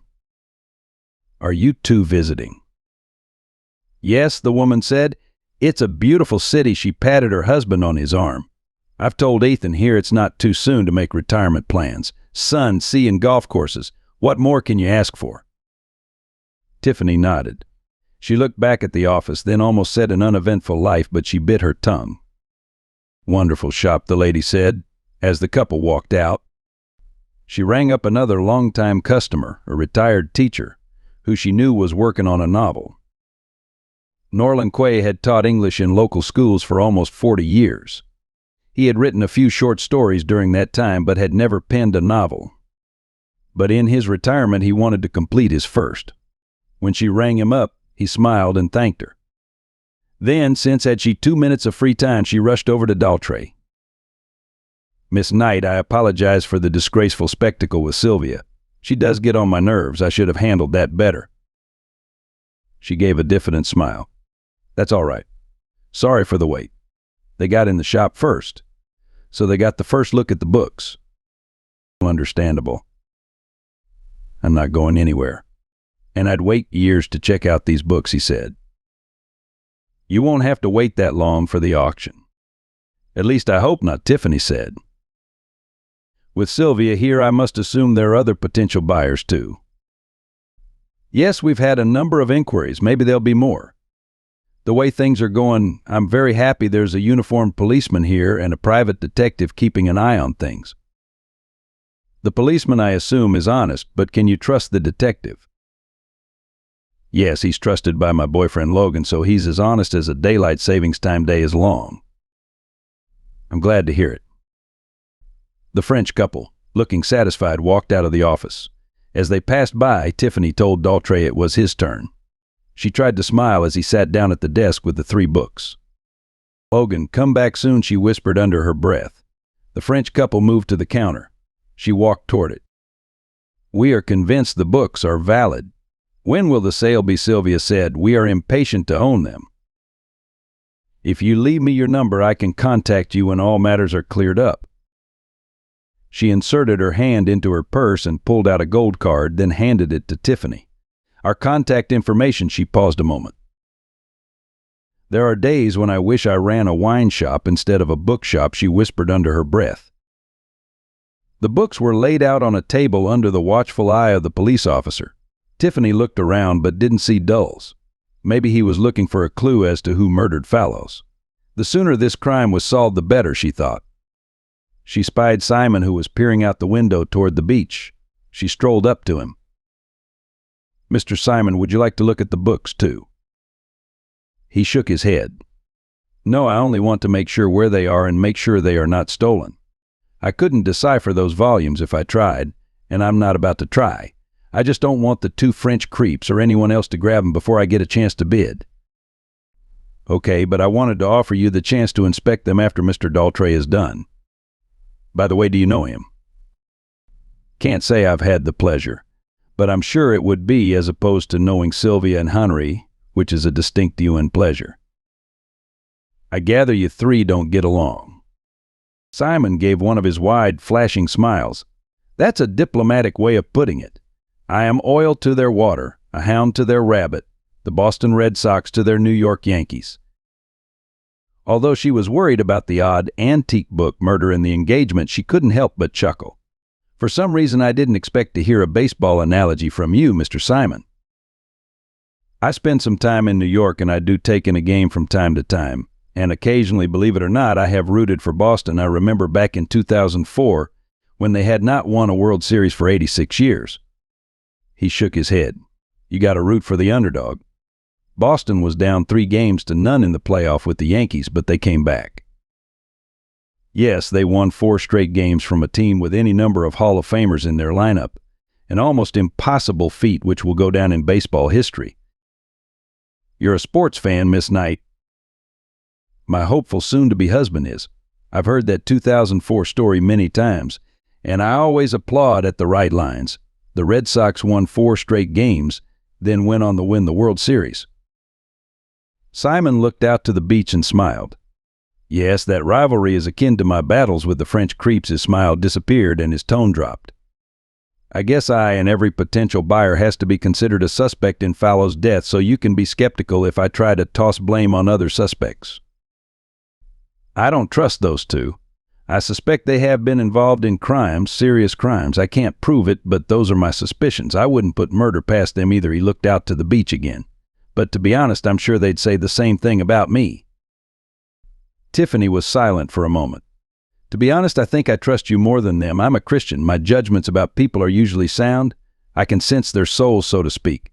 Besides, you have an amiable nature and a winsome smile, Mr. Simon. He smiled and nodded, as opposed to the French couple who are not amiable, and if they smile, they show their fangs. Tiffany chuckled again. Well, I wouldn't say fangs, but they could use a little dental work. She paused for a moment. What you said about the riches in Solomon's temple. Is that really a true story? It's a true story, but whether the story is true or not, I have no idea. There are 2 people, and I would call them experts in the New York office, who do believe an ancient book might give clues to the treasure, if such a treasure exists. They believe there's a good chance it does. I'm the leg man. So I search for the book and do my best to find them and take them back to New York. If my 2 bosses believe the story, there's a chance other people do too. Tiffany crossed her arms. So you will be here tomorrow too, basically guarding the books. Yes, I will. I will watch the police escort the package to the station, and I will watch them when they bring it back, if they do tomorrow. I don't want the books out of my sight until I take them back to New York. If what you say is true, wouldn't that be dangerous? I'll just get the package on the jet. There will be people there to meet me in New York. My company has had experience in dealing with valuable objects. There are precautions being taken. He pulled out his coat to reveal the shoulder holster and gun. Strictly legal. I am licensed. So is my boyfriend. That's the second thing Logan has in common with you. The second thing? You helped a woman in New Orleans. Some years ago, Logan stood between a wife and her angry ex-husband. He had sworn to kill her. It didn't happen. Thankfully, Logan and the woman lived and prospered. And the man. Logan assured me there was a small but very dignified funeral. I'd like to meet him. From that description, it sounds like we could be friends. You can say hello tomorrow. I hope to have a birthday dinner when he gets back. But with all that's going on, I might settle for a Big Mac at McDonald's. Simon laughed. Maybe the detective will solve the case by then. I hope so. Chapter 6. I would like a September wedding, Tiffany thought, while sipping a cup of cinnamon apple tea. Definitely want it at the Flowing Waters Church. It's located on the beach and has that beautiful land right next to the ocean. The pastor, Rick Wilson, is excellent. She had attended one wedding at the church, and the pastor brought such a sweet and loving resonance to the ceremony. Without being long-winded, he pointed out that the marriage covenant between a man and woman has parallels between the new covenant that God cut with mankind when Jesus was resurrected. Many Christians may have forgotten or perhaps never knew that the New Testament could easily be called the New Covenant. The New Covenant was sealed with the blood of Jesus. Rev Wilson also noted the wedding ring is on the index finger, which has a vein running to the hearts of the bride and groom. She watched the wedding and tears came to her eyes. And she wanted her own wedding at the church. And when her and husband went home to be with the Lord, she wanted the tombstones placed together, symbolizing they were to be together for all eternity. She picked up a pen and tapped it on the counter, then frowned. The problem with the 3 books would have been irritating any time, but it was an excruciating annoyance now that her engagement might be just one day away. She sighed and looked around. Daltrey was still thumbing through the books. Simon casually roamed through the shop, but he had picked up 2 hardbacks, which should mean a sale. Angie smiled at her as she strolled through the shop greeting customers. Dunn also grinned as he leaned against a wall. So things looked peaceful. Then the entry bell tingled as the tall, red-headed stranger walked in the door. Tiffany's heart thumped with alarm and annoyance. She had a feeling the man wasn't an ordinary customer. His face flushed red as if he had been out in the sun too long the previous day. The burn was not deep, but the hair and the facial coloring reminded Tiffany of blood. The man wore a black mustache and goatee flecked with gray. On some men, a beard or goatee can make the look distinguished, but with this individual, it gave him an ominous, saturnine look. I said there were times I wished I had a wine shop instead of bookshop, she muttered under her breath. I'm adding bourbon to that wine list, she tried to smile as the man walked toward her. He didn't smile as he stepped up to the counter. I'm looking for the owners of this business, the man had deep and stony tone, as if the words were spoken by an unemotional robot. I'm Tiffany Knight. I'm one of the owners. My name is Dr. Kendrick Watson. I'm a professor and scholar. With everything that's been going on, I had almost forgotten about you, Tiffany thought. I see academic standards nowadays have fallen even farther than I thought. Yes, you called earlier today. I did. You have received several books in recent days from a book dealer named Fallows. I'd like to buy them. Join the club. His mouth twitched, indicating he didn't like the flippant comment. I'm willing to pay top dollar. Dr. Watson, you are not the only person who is interested in the books and passionately interested in them for that matter. Tiffany thought his voice was about as low on the octaves as it could get, but it dropped even deeper. They do not matter. I get what I want. Watson wore a coat but no tie. It was not buttoned, and Tiffany spied the shoulder holster and gun against his chest. Watson noticed. I am licensed and perfectly legal, he said. Good grief, she thought. This is becoming a gun shop as well as a bookshop. Why does a college professor need to carry a gun? Instead of answering, he lifted his gaze and focused on several Christian sayings hanging in plaques on the walls. Because people like you would try to kill me. Tiffany widened her eyes. I beg your pardon. I've never tried to kill anyone. You are a Christian. I am a pagan, a devout pagan. We have an eternity of enmity between us. I believe a truce was declared some time ago. Not by me, Watson said. We follow different gods. But I will deal with Christians if I need to. I want the books. You have them. So let's deal. Tiffany took a deep breath. All she wanted was to get this man out of her business. She smiled and tried to make her voice strong. Dr. Watson, as I noted, several people have expressed an interest in the books, and a number of offers have been unofficially made. One man offered a 6-figure sum for the package. 6 figures cover a lot of fiscal ground. What did he bid specifically? $100,000. I can better that. She sighed again. I plan to have an auction. The books will be put up for bid. If you leave your number, I will contact you and tell you when the auction will take place. Watson's hand slipped into his coat and brought out a card with Old English lettering spelling out his name, email address, and phone number. Don't lose it. I won't, Tiffany said. By the way, you wouldn't know 2 French people named Sylvia and Henry, would you? If their last name is Bourdillon, I have heard of them. Never met them. They are insignificant, petty little tyros. Nothing more. And I doubt they have the financial reserves to purchase the books. You are better off dealing with me. I will give you a straight deal. Tiffany crossed her arms and gave him a diamond skeptic look. Since I'm a Christian, I may be prejudiced, but I don't think pagans are known for straight, honest deals. They don't have a reputation for honesty. So why should I deal with you instead of the 2 French creeps? Because I will have the cash ready. She found the man disconcerting and slightly unearthly, as alien as some 6-foot green guy who had stepped out of a flying saucer. Yet she choked and then found her voice. If you give me your name and number, I will contact you when the auction is scheduled. Would you like to inspect the books? Yes, definitely. They're in a language. Which I can read, Watson said quickly. When he saw Tiffany's surprised expression, he hastily added, I told you I'm a scholar. I can read the languages in the books. Those are words that hardly anyone on the earth can read, but they point the direction to an immense treasure. Solomon's gold. Watson showed a crinkly smile. His expression didn't seem to agree with Tiffany's words, but didn't disagree either.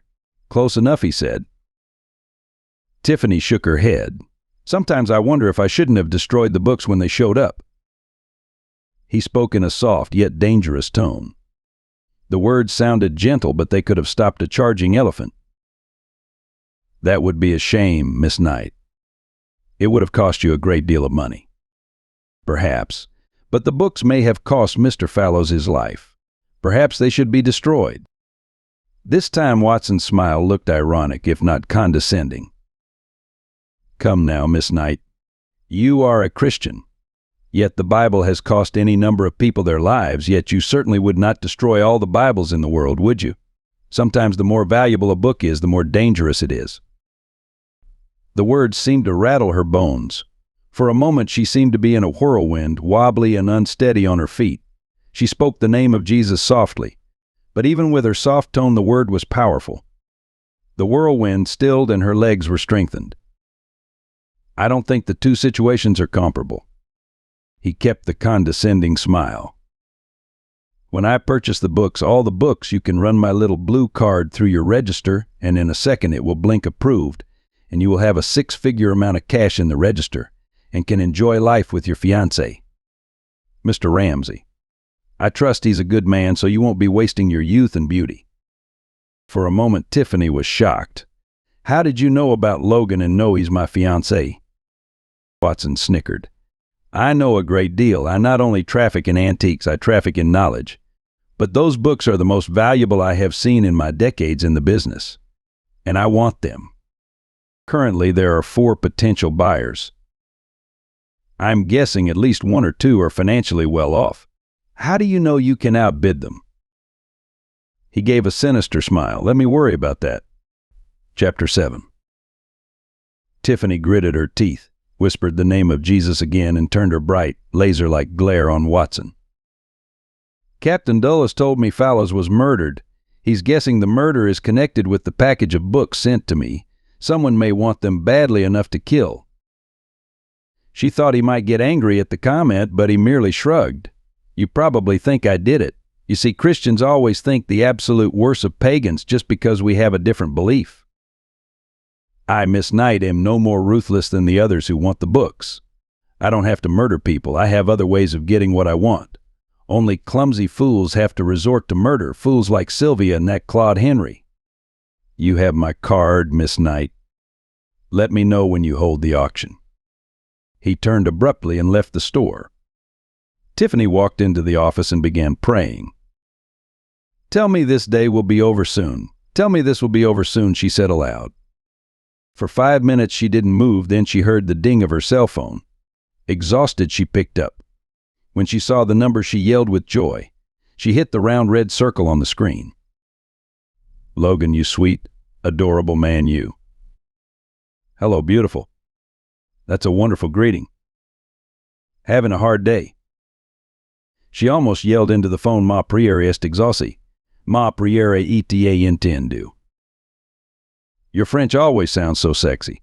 I have no idea what that means, but it sounds absolutely delightful. Well, it means my prayers have been answered. I've been wanting to hear the sound of your voice. Had a lot of things going on today. Felt a bit adrift, like a ship lost in a storm. So when are you getting back here? I want to put my arms around you. I want to put my arms around you forever. Tiffany said. Wow, I guess it's not a secret that I'm going to ask you a question tomorrow night. With such an attitude, I might get a yes.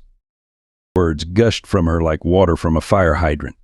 You're darn right you'll get a yes. If there's such a thing as eternal certitude this side of heaven, that's it. She sat up and shook herself. She shook, and the worries, anguish, and fears flew off the way water flies off a shaking dog after a bath. Yes, praise the Lord, she shouted. Okay, I'll agree with that, Logan said, although there was a degree of puzzlement in his voice. I'll explain that later. Anyway, we have another potential buyer of the books, but I'm not going to talk about him over the phone. I want a one-on-one session with you for this topic. Case getting weirder and weirder. Better believe it. So help me, I gave up the financial job to get away from stress. But stress has followed me in ways I couldn't have imagined. Okay, I'll be back shortly. I'm almost afraid to ask, but did anything else happen today? Honey, we had a lot of things going on. You're still staying with Archer tonight, aren't you? No, he's staying with me. I decided I'd rather stay in my house than in a strange house. Besides, I don't think I'm in any danger. Whoever these guys are, they don't care about me. They want the books. Honey, I've got an idea. But I want to talk to you about it one-on-one too. Not over the phone, but I can give you a brief summary, Logan said. Tiffany listened carefully, an ever so slight smile came to her lips. That might work, honey, she said. He smiled.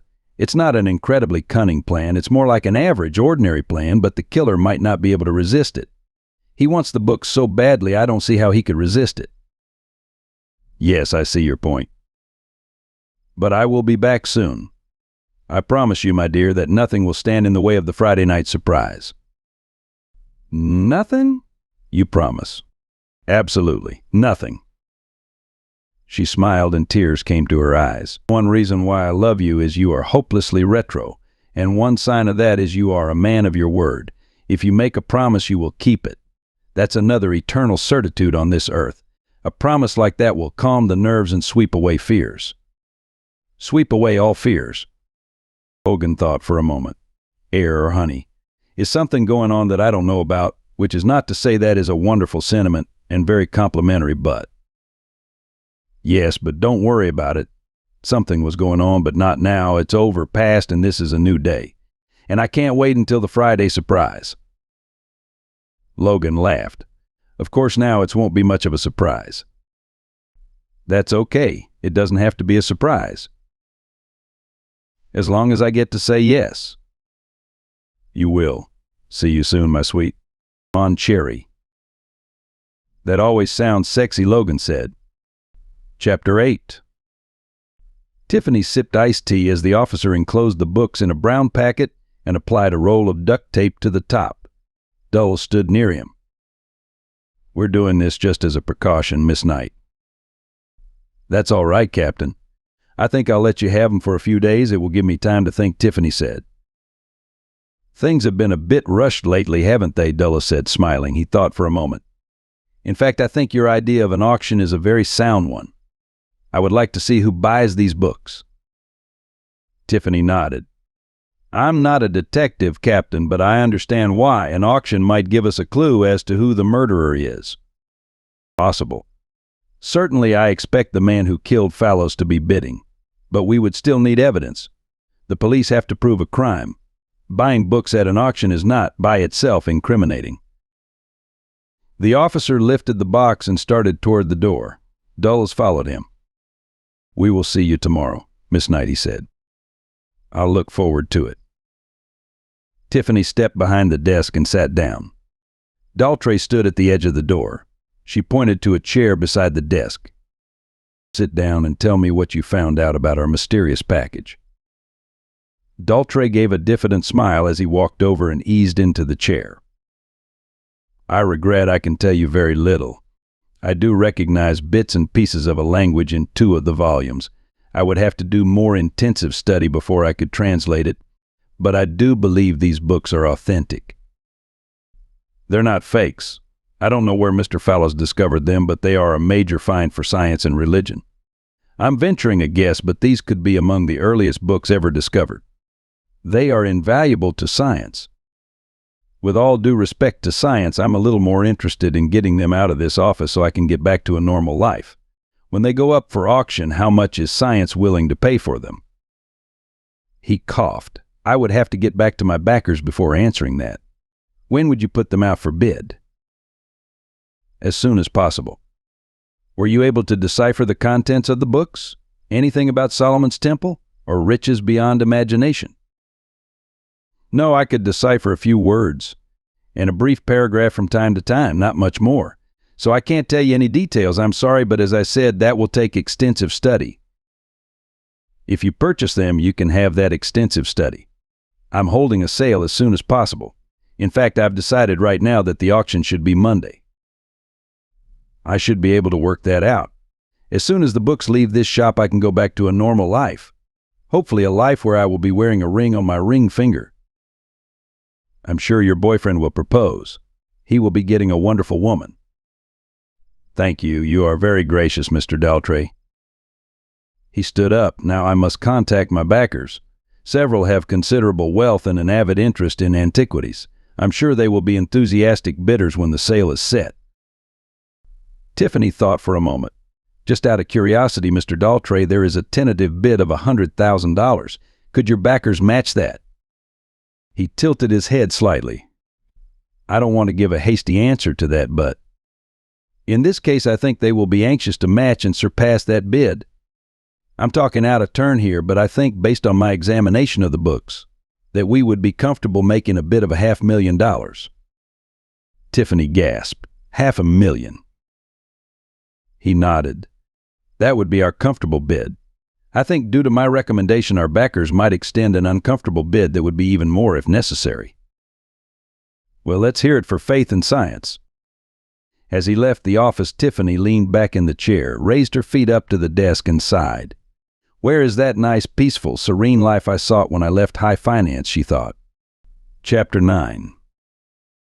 When Tiffany awoke the next morning, the blue digital numbers of her alarm clock showed 5:58, 2 minutes before the alarm was set to go off. She shook her head and smiled. Her honey would be back in town later in the afternoon. Unlike Logan, who constantly joked that he was not a morning person, Tiffany was usually wide awake when her feet hit the floor. And she was wide awake today. There were a great many things to do. She hastily dressed in green slacks and a green blouse. She hit the wake-up buzzer immediately when it went off and headed for the kitchen. Minutes later, she poured coffee into a cup and greeted a drowsy Archer Dan as he walked in. Sleep well, she asked. Yes, these are the types of jobs I like. Nothing happens. Very peaceful, he said. Tiffany laughed. I like those types of days, too. Let's hope that peace lasts for 24 hours and more. Pour you a cup of coffee. That would be great. He grabbed a cup showing palm trees galore and held it out as Tiffany filled it with coffee.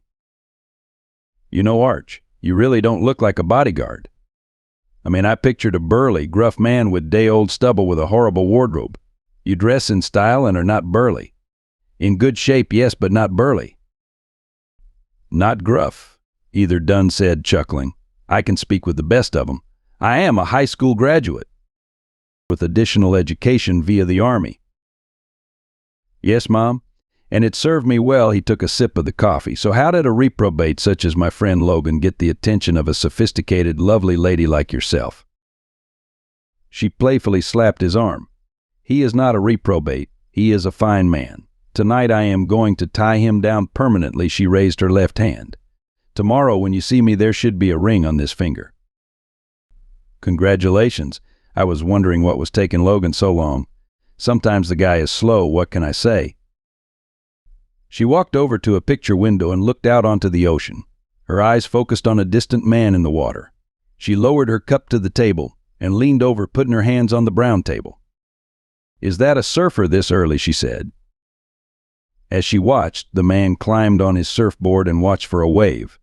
Then she heard the familiar voice. This is not the day to be looking at another man. She gleefully spun and saw Logan standing behind her. Logan, she said as she dashed over and leapt into his arms. Her legs encased his waist. She kissed him, then kept her arms around his neck. How did you get in? Remember, you gave me a key. When you had to go down to Miami for a few days, I was house sitting. Oh, that's right. I forgot about that.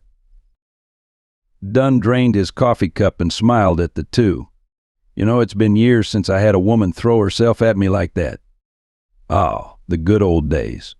Bye, Tiffany. Don't think you need me anymore. They waved him goodbye. Tiffany's hands caressed Logan's face. What are you doing here? You're not supposed to be back in the city until this afternoon." "I just longed to see you again, and I had to come," Logan said. "You got up early even though you're not a morning person, just to see me? To be honest, honey, you're so drowsy in the morning I'm not sure I want you on the roads before 9, much less before 7. He nodded. "The thought of seeing you again woke me up." "That is so sweet," she kissed him again. He gently placed her on the carpet. Her big smile didn't diminish. "Our dinner reservations are at 7 tonight." She raised her arms, wriggled, and danced a few steps. "So that means in less than 12 hours there'll be a Friday surprise." Logan nodded and slipped his hand into his jacket pocket. "Yes, but as I noted, it's not really a surprise anymore. At least the evening isn't. But if I—" He flipped open the small box he had taken out of pocket. He picked up the diamond ring and offered it to her. "Propose now, it's a minor surprise. Would you do me the great honor of marrying me? I love you and I will love you forever and ever, amen. You are the most wonderful woman in the world and I want to be with you for all eternity." Tiffany's eyes widened and she yelled with joy as she touched the ring. "Yes, of course I'll marry you." She slipped the ring on her finger. "Oh, that is so beautiful. The most beautiful ring I have ever seen." "When would you like the wedding?" Logan said. "As soon as possible. Let's not waste time. How about next week?" "Honey, you were never one for procrastination." She leaped into his arms again and hugged him. "I hope this doesn't bother you. We seem to be developing a knack for this, so I hope you don't mind carrying me around for most of the marriage." "Not at all." She raised her hand again and stared at the ring. "Gosh, that looks grand. That ring was made for my finger." "Yes, it was." Words rushed from her like race cars roaring to the starting line after the green flag was waved. "You won't leave, will you? You're going to stay, right?" "Right. I'll never leave. I can go full NASCAR. I mean, I have gotten on other boyfriends' nerves. No, I've run over them like a steamroller. Don't leave. I'll ease down. I mean. He put his fingers gently on her mouth. "I love you. I love you when you're full NASCAR, and I love you when you're going slower. I love you standing still. I have no doubt that you unintentionally steamrolled over a few guys, but we're doing fine and we'll always be doing fine. So I'm not leaving. You're stuck with me, so if you're staying." She took a deep breath. I am staying forever. For eternity." She hugged him again, resting her head on his shoulder. A tear came to her eye. For eternity. Forever and ever. Amen. They were silent for a minute. Then Tiffany sighed. "I hate to say this, but due to those lousy books, we have a few things we have to take care of. It's imperative." "Yes, and the sooner we get done with that, the better. I want to keep hugging you, but duty calls." And calling loudly. Chapter 10. 20 minutes after the shop opened, Captain Dulles and a uniform officer walked in. The officer held the package. Tiffany and Angie watched as he set it down on the counter. "We'll be giving the books back to you, Miss Knight. They can't tell us who killed Mr. Fallow. We can't get any clues from them. They are released to you unconditionally," Dulles said. "Thank you, Captain," Tiffany said. "I wonder if I might talk to you for a moment, Captain," Logan said. "Tiffany and I have a plan that may help you find the killer. It has to do with the auction we have spoken of. We know the 5 people who are interested in the books, and I think I know how to find out which one, or which couple, is guilty." "I'm listening," Dulles said. Logan smiled. "Angie, would you close the door?" She nodded. "I'll do it from the outside and then take care of the customers." "Thank you, Angie," Tiffany said. The notices to the potential buyers of the books were sent out that day before noon. It was brief and to the point. "Dear Sir, you are one of the individuals who have expressed an interest in the package of books sent to Beach and Eternal Treasures. This email and a follow-up letter is being sent to inform you that there will be an auction at 10 a.m. Monday morning. The shop will be closed during the morning for regular business, but open only for the auction. It is suggested you come at least 30 minutes before the auction begins." The books will be returned to the owners of Beach and Eternal Treasures this weekend in preparation for the auction. There was an attempt to break into the shop a few days ago, but the alarm was tripped and the police were alerted. The alarm system is connected to the White Oak County Sheriff's Department, and so if an alarm is tripped, the department is immediately alerted. The electronic security system of the shop has been reinforced with additional safety measures. The safe is impenetrable, so you can have full assurance that the books are safe until put up for sale. Due to the circumstances surrounding these books, several policemen will be on duty Monday in the office. Any attempt at theft will be futile. An initial bid for $100,000 has been tentatively offered, but there is reason to believe that offer will be matched and exceeded, so please be financially ready when you arrive at the auction. The books will be sold as a set, not separately. The auction will begin at 10 o'clock sharp. Because of the circumstances surrounding these books, the owners are anxious to be rid of them. After the finances are settled, you will be expected to remove them from the shop immediately. If you have any questions, you may call Tiffany Knight or Angie Denmark at the shop. If you would like to take a second look at the books, you may drop by the business and view them during business hours Friday. The business will open 9 a.m. Monday to prepare for the sale. Because of the unusual conditions surrounding this sale, it should be noted again that both a sheriff's deputy and 2 security men will also be present. Sincerely, May. Angie Denmark. Tiffany Knight. Oh. Tiffany sighed and hit the send button on her computer. That should do it, she said. Now all we do is wait, Logan said. Since it's Friday afternoon now, we shouldn't have to wait long. Logan, if the murderer makes the high bid, can he just walk out with the books? Sure. The police can't stop him? Not unless they have evidence to arrest him. We, and the police for that matter, suspect one of the bidders is the man or woman who killed Fallows. With the auction Monday, that gives Captain Doyle several more days to investigate and find a clue that incriminates one of the 5.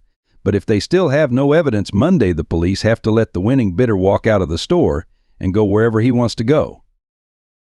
This is a free country. You have to arrest and charge a suspect before locking him up or putting restrictions on his movements. Tiffany frowned. So we better hope our plan works. Logan nodded. The killer wants those books desperately. We're hoping he takes a risk.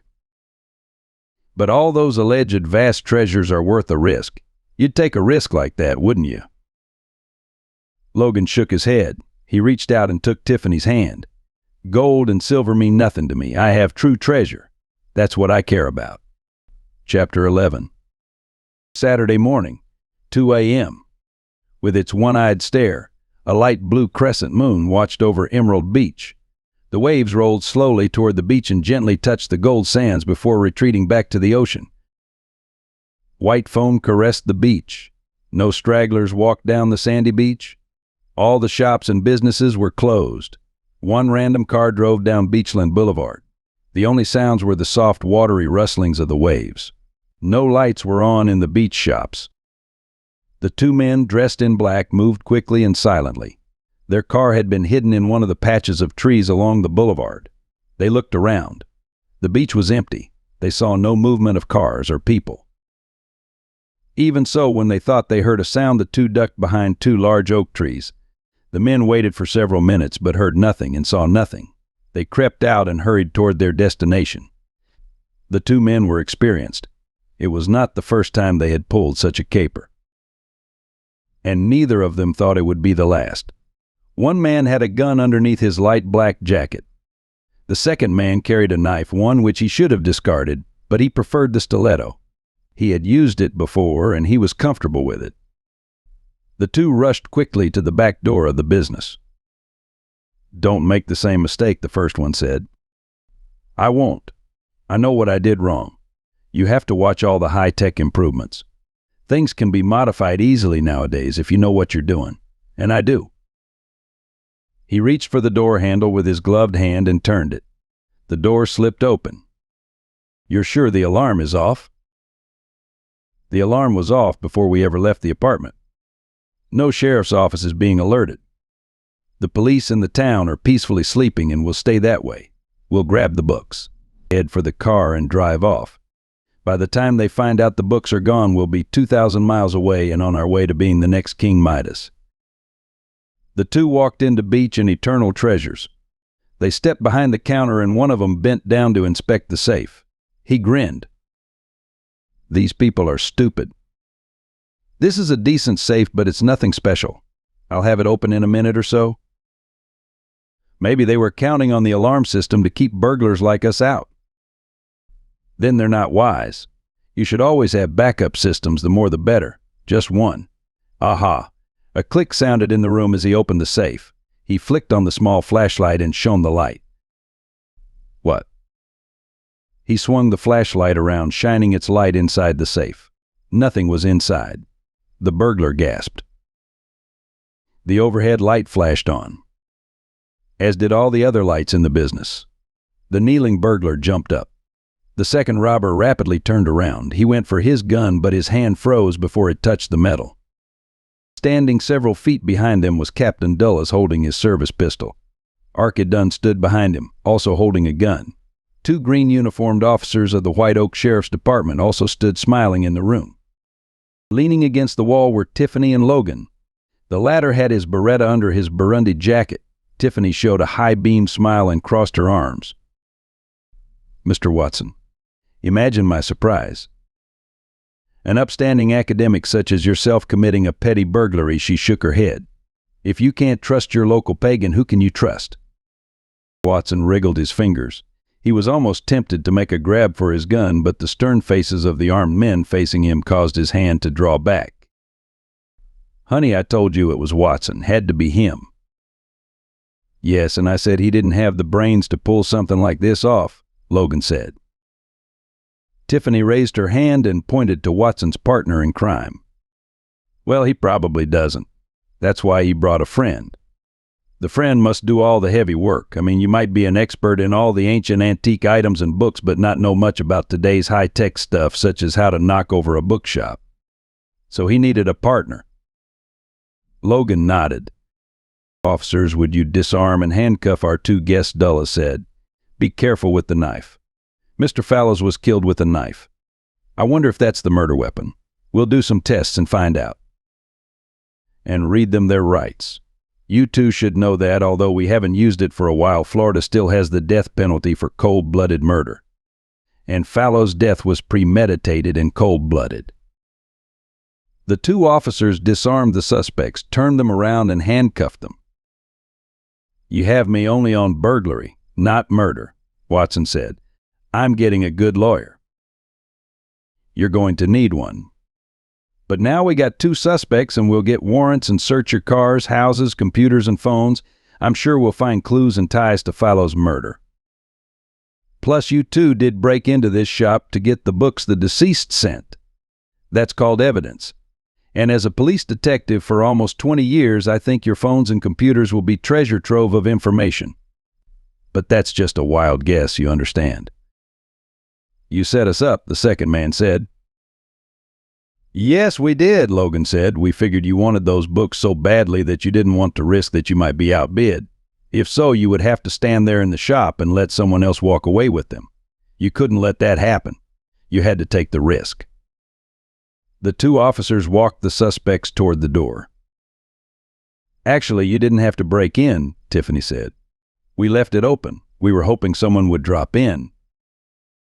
Watson said nothing.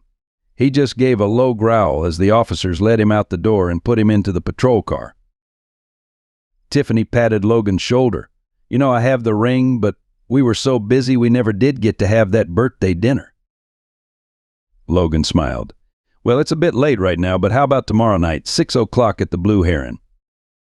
Sounds good to me, Tiffany said. The end. Thank you for listening. Here at PureRead, we aim to serve you, our dear readers and listeners, with good, clean Christian stories. You can be assured that any PureRead book you pick up will not only be hugely enjoyable, but free of any objectionable content. We are deeply thankful to you for choosing our books. Your support means that we can continue to provide stories like the one you have just listened to.